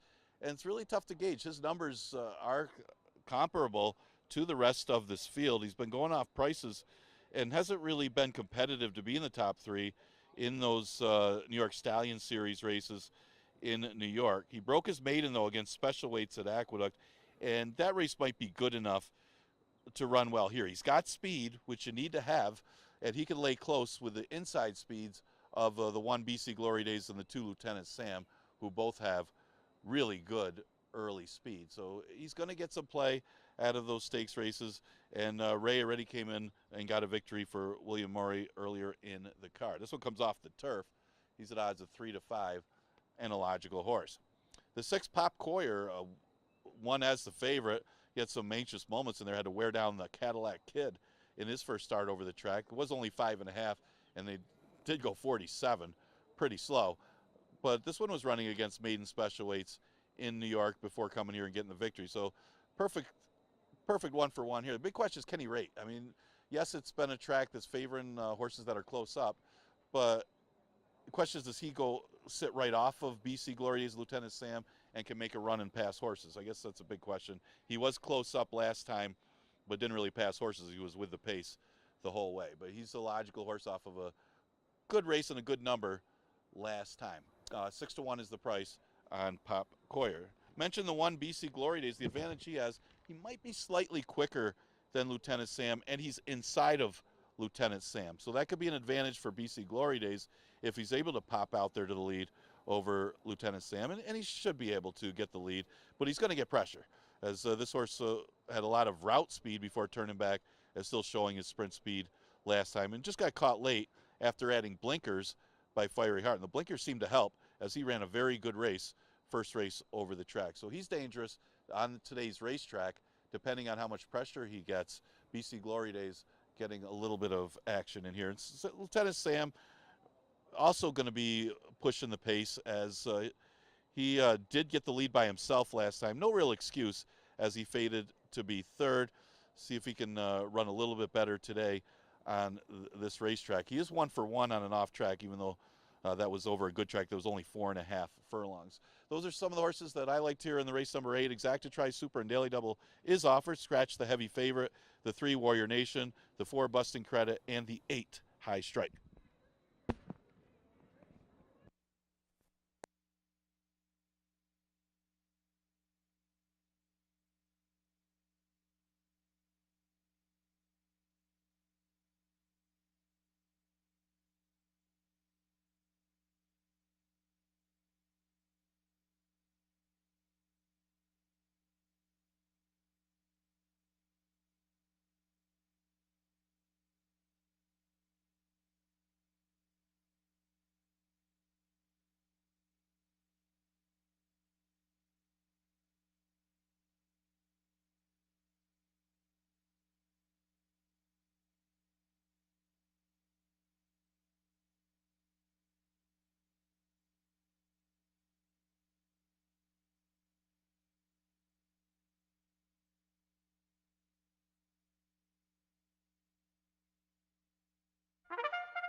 Coming onto the track for the 8th race, beginning our late daily double, a 5.5 furlong allowance race for 3-year-olds and up, not winners of 2 races. There are 3 scratches, 3, 4, and 8. Warrior Nation, Busting Credit, High Strike.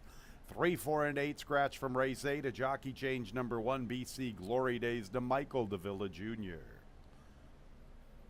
Post time in about 3 minutes.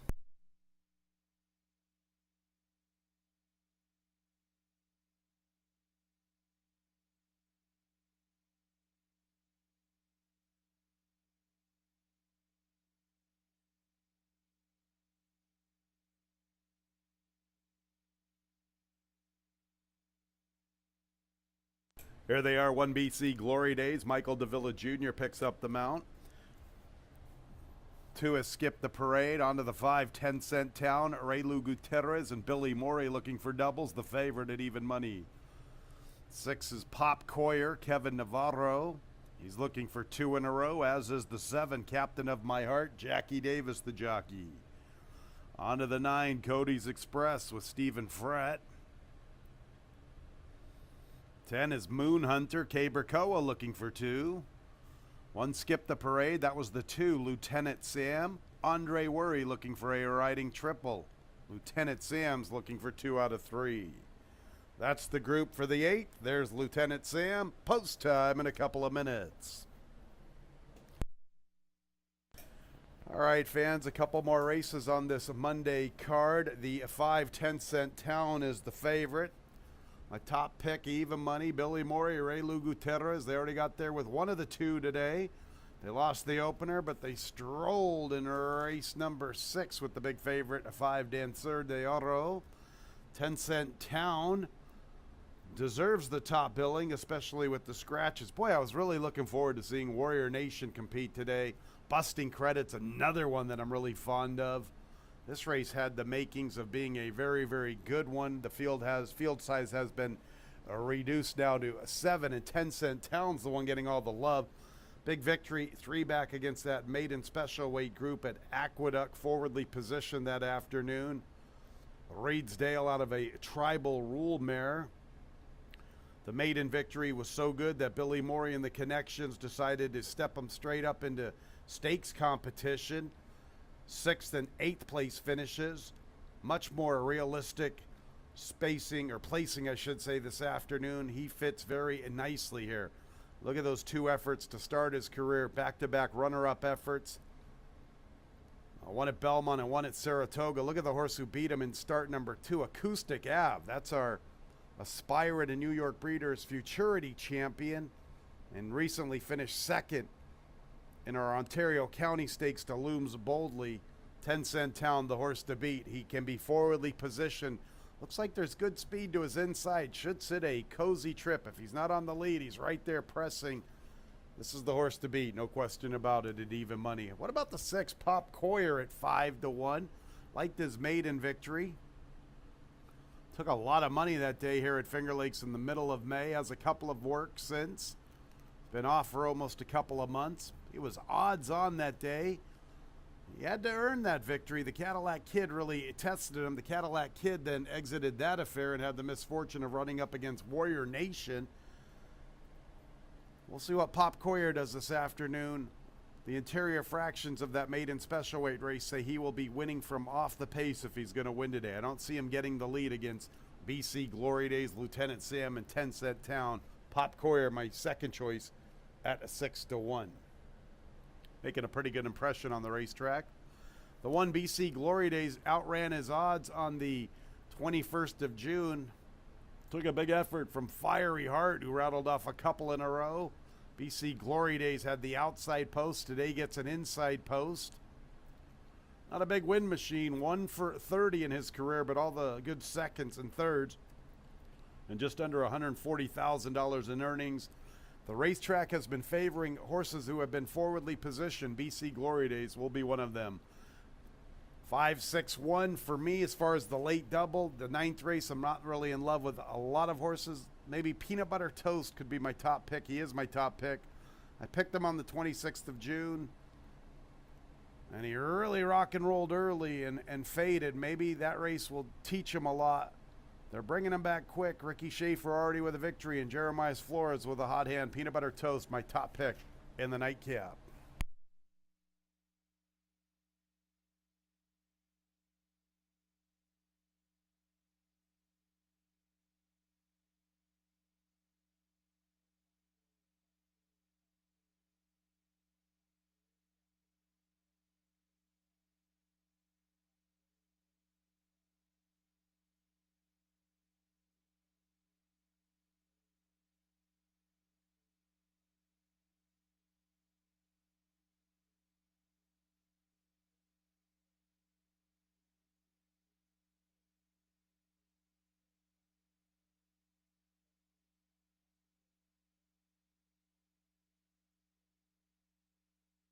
The horses are approaching the starting gate.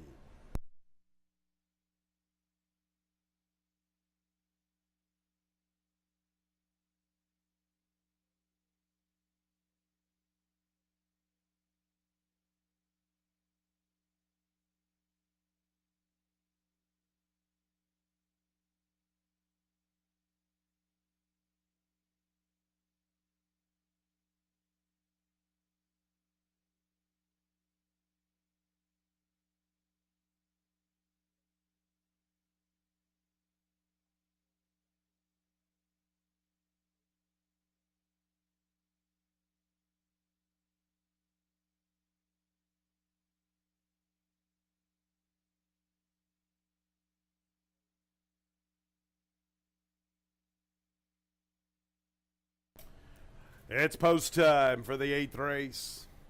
First leg of our late double.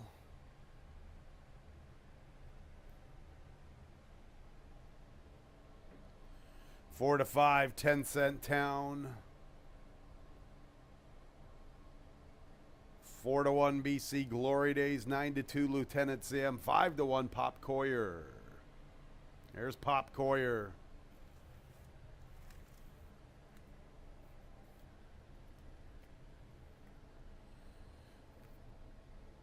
Captain of My Heart, Cody's Express, and Moon Hunter, the last of 7. 10-cent town at 3 to 5. Ready for the race. And there they go. Cody's Express towards the tail. Pop Coyer's out for the lead, but there's Lieutenant Sam picking it up. And 10-cent Town's making a move for second. And BC Glory Days is showing good zip from the inside after somewhat of a sluggish start. Pop Coyer broke the best. Now he's in the 4th position. 5 off the 2 leaders who rock and roll. I'm going to Captain of My Heart, Cody's Express, and Moon Hunter 4 wide as they rock and roll into the far turn run. Lieutenant Sam and BC Glory Days. 10-cent Town now asked for his run, and here he comes, gaining ground on the top 2. He gets within 3 lengths, heading to the quarter pole with momentum. Captain of My Heart is 5.5 off the pace, and he's closing in steadily. I'm going to Pop Coyer, Cody's Express, and Moon Hunter, and here comes 10-cent Town. It is shaped up beautifully for him and Ray Lu Gutierrez, and they glide up to the front. 10-cent Town with the lead. Captain of My Heart to the outside. Pop Coyer making up a lot of ground from the rail. But it's 10-cent Town with a comfortable lead in deep stretch. Doubles for Ray Lu Gutierrez and Billy Morey. Pop Coyer, good-looking second. Then Captain of My Heart and BC Glory Days 4th for the Super.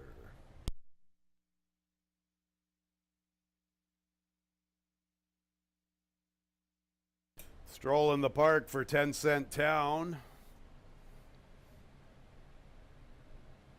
Got the race flow. He had 2 speedsters in front of him. Just got to sit a trip and come with his run, and he did.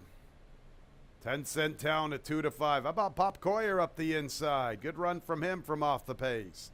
7, Captain of My Heart. Good run from him, 33 to 1. Then BC Glory Days, 5, 6, 7, 1. 1 minute 6 and 21 hundredths the final time.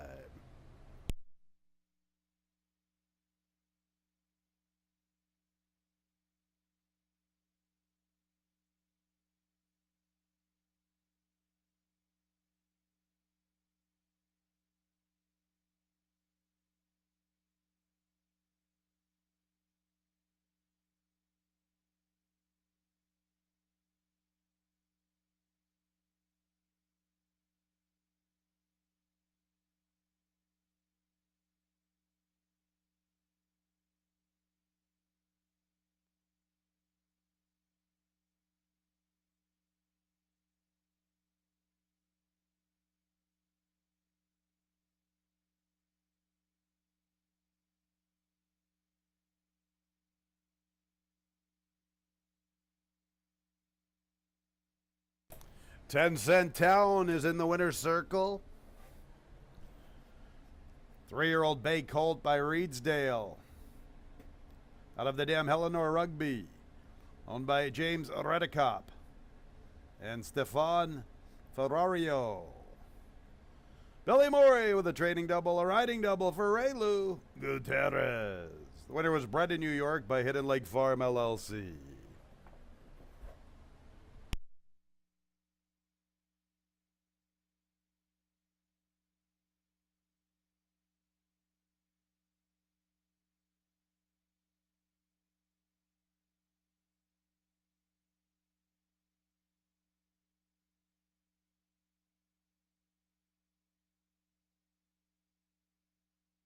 And race 8 is official.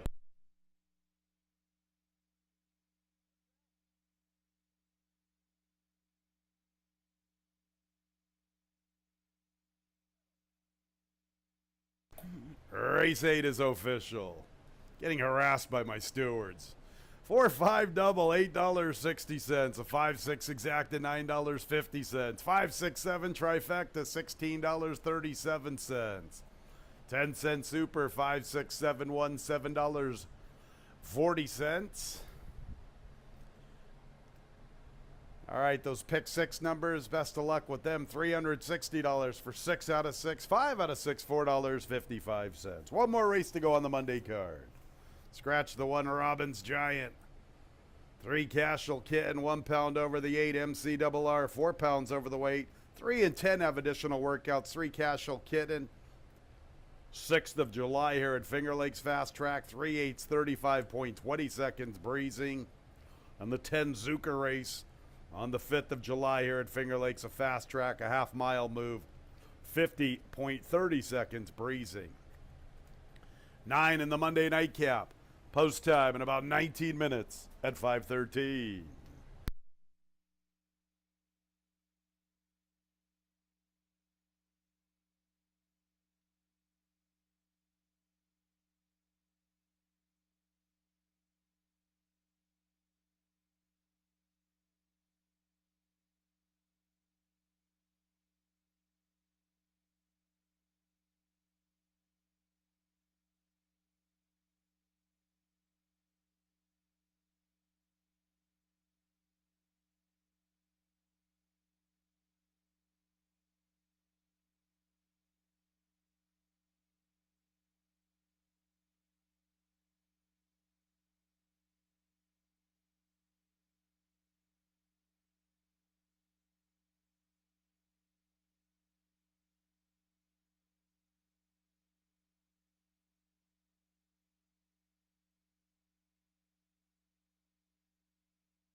About to conclude this Monday race card. Just a reminder, we continue racing Monday through Wednesday this week, and then next week, one of our biggest races of the year, the $150,000 New York Derby. We drew for that race today. We got Maker's Candy, who won the Mike Lee. Remember, we used to have the Big Apple Triple. Nobody has swept the Big Apple Triple, with the exception of the great Tin Cup Chalice. You had Freudmine, who's the main contender to that one. And then, of course, probably the best of the locals, Tiz Lucky, who looked good in victory in his last start. But that's the $150,000 New York Derby next Monday.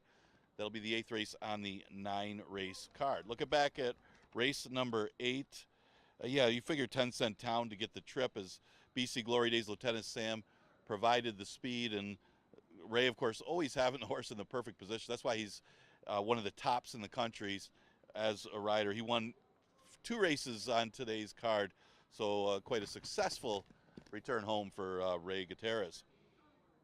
9th race is an 11-9 maiden claimer that goes the distance of 5.5 furlongs. We scratched the 1, Robbins Giant. The inside speed of the race looks to be the 2, Gentleman Burglar. This one off a little bit of a layoff since his last start at Belmont, where he ran in a 30,000 maiden claimer. So this should be a little bit easier than what he's been facing. He had a couple 4th-place finishes as he set pressured paces in all 3 starts in New York. This should be a little bit easier facing these rivals if he can at least keep his form and not stop against these. He should be one of the main rivals on today's racetrack, which has been favorable to his running style. The 6 horse is Dark Market, a horse that might be overlooked a little bit here because you had Jackie ride for Chris Engelhardt, but she rode this horse in the first career start for a Dark Market and took some money. This horse went off at odds of 4 to 1. Got some decent breeding by Central Banker. Just didn't fare too well in that initial start. It wasn't the toughest of main special weight field, but he never really got his legs under him. Second career start, he gets some slight class relief, drop into the 11 to 9, and you don't often see a Chris Engelhardt horse 5 to 1 or higher. This one is at odds of 5 to 1, and is a player in here, especially if he can be closer to the paces. He's a little sharper in his second start. The 4 horses Escape Mission should have already been out of the maiden condition last time. Got unlucky with a DQ as he was starting to drift out late and got his number thrown out. And that was in the slop, though. He actually ran very well. It was a little bit easier field than the 11 to 9 today, but at least he's shown he can run an off track. At least he's shown that he's got a race over the track and ran well. And he runs against the same type of competition today. So a logical player is Escape Mission. The 7 is Peanut Butter Toast. Could run better second time out, as he shot out to the front end in his first career start and then got tired. And maybe that's a horse that needed that initial start of his career. So if he runs any better than that first start, where obviously he had no excuse in that race except for maybe neither race. I mean, he was working great in the morning, and sometimes you see that with the firsters. They work great, they show that speed, but they don't carry it for 6 furlongs. Well, he shortens it up today to 5.5, and if he's a little sharper today, maybe he could get out there with Gentleman Burglar and keep going. He's another player in here, and he's getting a little action at 5 to 1. Exacta Try is super offered in today's last race. We scratched the 1, Robbins Giant.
One more race to go on the Monday card. The nightcap sprinting at 5.5 furlongs. 3-year-olds and up, maiden claimers. 11-9 the level. Lose the 1 Robbins Giant.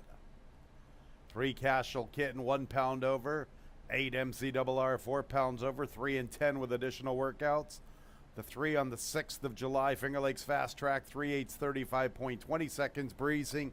The 10 on the 5th of July here at Finger Lakes, a fast track, half-mile move, 50.30 seconds, breezing. A field of 9 in the Monday nightcap, and post time is in about 4 minutes.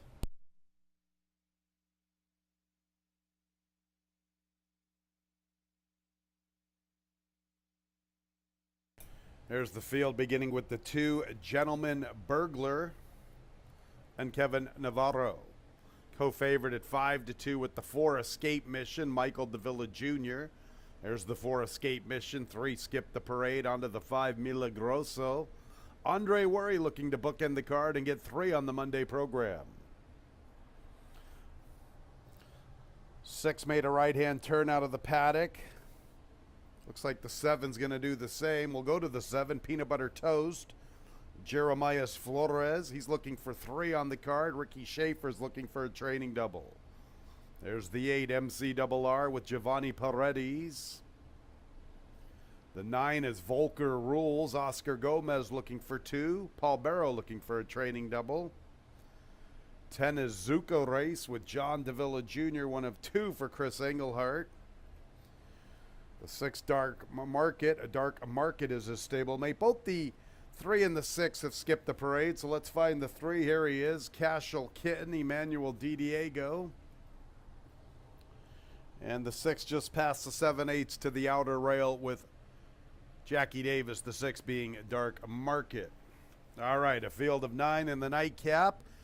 One more race to talk about. 7 Peanut Butter Toast. I kind of picked this horse on the 26th of June. I think this horse has some ability, fans. He absolutely flew through that opening quarter. I think it's about his nerves, though, for some reason. That's my gut feeling. He hasn't attended the post-parade in either of his first 2 races. He probably has a lot of ability. He's just got to put those nerves to bed. And a lot of time, these younger horses, they're fired up. They're ready to go. Once he can learn how to ration his energy in a positive way, Peanut Butter Toast could be dangerous. Maybe he's the speed of the speed in here. He is coming back quick, but I'm going to give him another look. Peanut Butter Toast. What's his price on the board? He's 5-1. The 2 Gentleman Burglar seems to make a lot of sense. Here's a horse that's been showing speed against better at Aqueduct and Belmont. He's been gelded for this start. He's dropping in class. Buckley and Navarro are overdue to start heating up. They had a tremendous 2022. They're off to a slow start a little bit as a team here in 2023. This is one of the logical contenders, no question about it. He's 9-2. That's a decent enough price. This race is pretty contentious. I left the 4 off my top 4 picks. The 10 Zucker Race and his stablemate, the 6 Dark Market, both for Chris Engelhart. I've got them 3rd and 4th. Zucker Race has been showing speed against maiden special weights. Now he drops in for 11. That's usually a pretty useful handicapping angle. Speed in the maiden special weight, dropping to a maiden claimer. Speed's been dangerous today. The question is, who is going to make the pace? There appears to be plenty of it on paper. Then you get the 6 Dark Market. Has every right to improve. He's an inexperienced horse, dropping out of a maiden special weight race. And Chris Englehart's having a big season, and you get a pretty decent price for both of his representatives here. Skate Mission, he was kind of unfortunate to be disqualified on the 12th of June. Here's a horse who was showing speed at Aqueduct against better, and then when he came to Finger Lakes, he was victorious in his first start. Is he as quick as some of his other rivals? I'm not sure. Peanut Butter Toast, Gentleman Burglar, they look to be a little quicker on paper. Same for Zuko Race, at least for the opening quarter. We shall see how this race shapes up. It's going to be a pretty contentious one, that's for sure. Peanut Butter Toast, a lukewarm endorsement for him as my top pick. He's 5-1. So we got 7-2, 10-6 for the top 4. They'll be at the gate in a little bit more than a minute or two. We'll do it all over again tomorrow with a 1:15 first post.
1 minute, post time in a minute.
It's post time for the Monday night cap. Number 4, Escape Mission, is the favorite at 2-1. Victorious in this condition in his most recent start. Unfortunately for him and his supporters, he was disqualified. So here he is again for this maiden 11, and he's the 2-1 favorite. Late money coming in on the 2, Gentleman Burglar, and rightfully so. He's down to 5-2. There's Cashel Kitten minus his jockey. Emmanuel Di Diego ready to remount. Here is Escape Mission. 1:15 first post for the Tuesday opener. Milagroso. Dark Market, 1 of 2 for Chris Engelhart. Both the Engelhart trainees dropping out of maiden special weight affairs. Here's Peanut Butter Toast making his second career start. He and Dark Market are the least experienced maidens in the nightcap. MCRR moving forward. Here's Volker Rules. Another one on the class drop. Paul Barrow looking for 2, likewise for Oscar Gomez. And here's Zuka Race, the other Chris Engelhart trainee, to the outside. Escape Mission is 2-1. Gentleman Burglar is 3-1, and Zuka Race is 4-1 on the board. There's Zuka Race to the far outside. Ready for the Monday night cap. And there they go. Awkward starts for Dark Market and Milagroso. Cashel Kitten with a quick start. Escape Mission is there. Peanut Butter Toast. And Gentleman Burglar, the top 4, separated by about 2.5 lengths. Zuka Race has the 5th position, 6 lengths from the front. It's about 6 lengths to Dark Market with MCRR. Volker Rules second last. Milagroso is the last of all. Cashel Kitten, Escape Mission makes his move to the outside. Gentleman Burglar's third. Peanut Butter Toast trying to win from off the pace this afternoon. He's 3 lengths from the front. Zuka Race tries to commence his bid. He's in the 5th position along the inside, and he gets within 4 lengths as Escape Mission has the lead. Cashel Kitten comes back for more. Gentleman Burglar off the rail. Peanut Butter Toast wide at the 3/16. Zuka Race looking for a seam to split in the 2 path. He has nowhere to go, maneuvers to the outside. It's Gentleman Burglar and Peanut Butter Toast. Zuka Race makes a move for third. MCRR trying to close up the inside. Gentleman Burglar in the nightcap. Peanut Butter Toast was second. Zuka Race had horse. He had a troubled trip. He's third. Fourth is tight. Either MCRR or Volker Rules.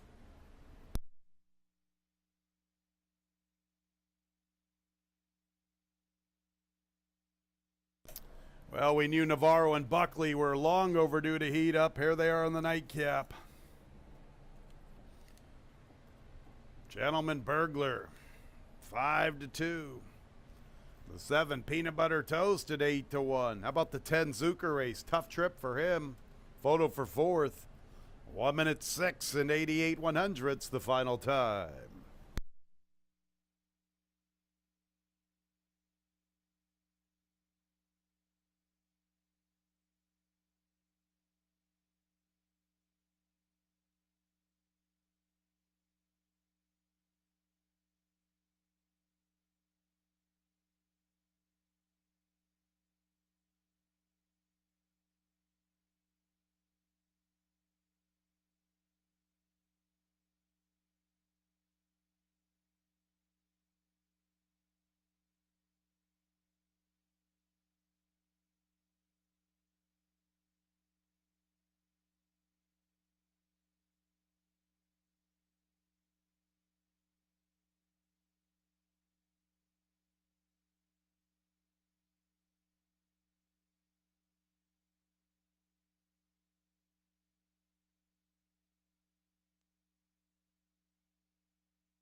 9, Volker Rules checks in fourth. There's Gentleman Burglar in the nightcap, a 3-year-old chestnut gelding by Central Banker. Out of the Dame Votre Couer, if I say so. All right, the winning owners are Little Bluebird Stables, LLC, winning trainer John Buckley, Kevin Navarro, the winning jockey. New York bred by McMahon of Saratoga Thoroughbreds, LLC. 2-7-10-9 in the nightcap.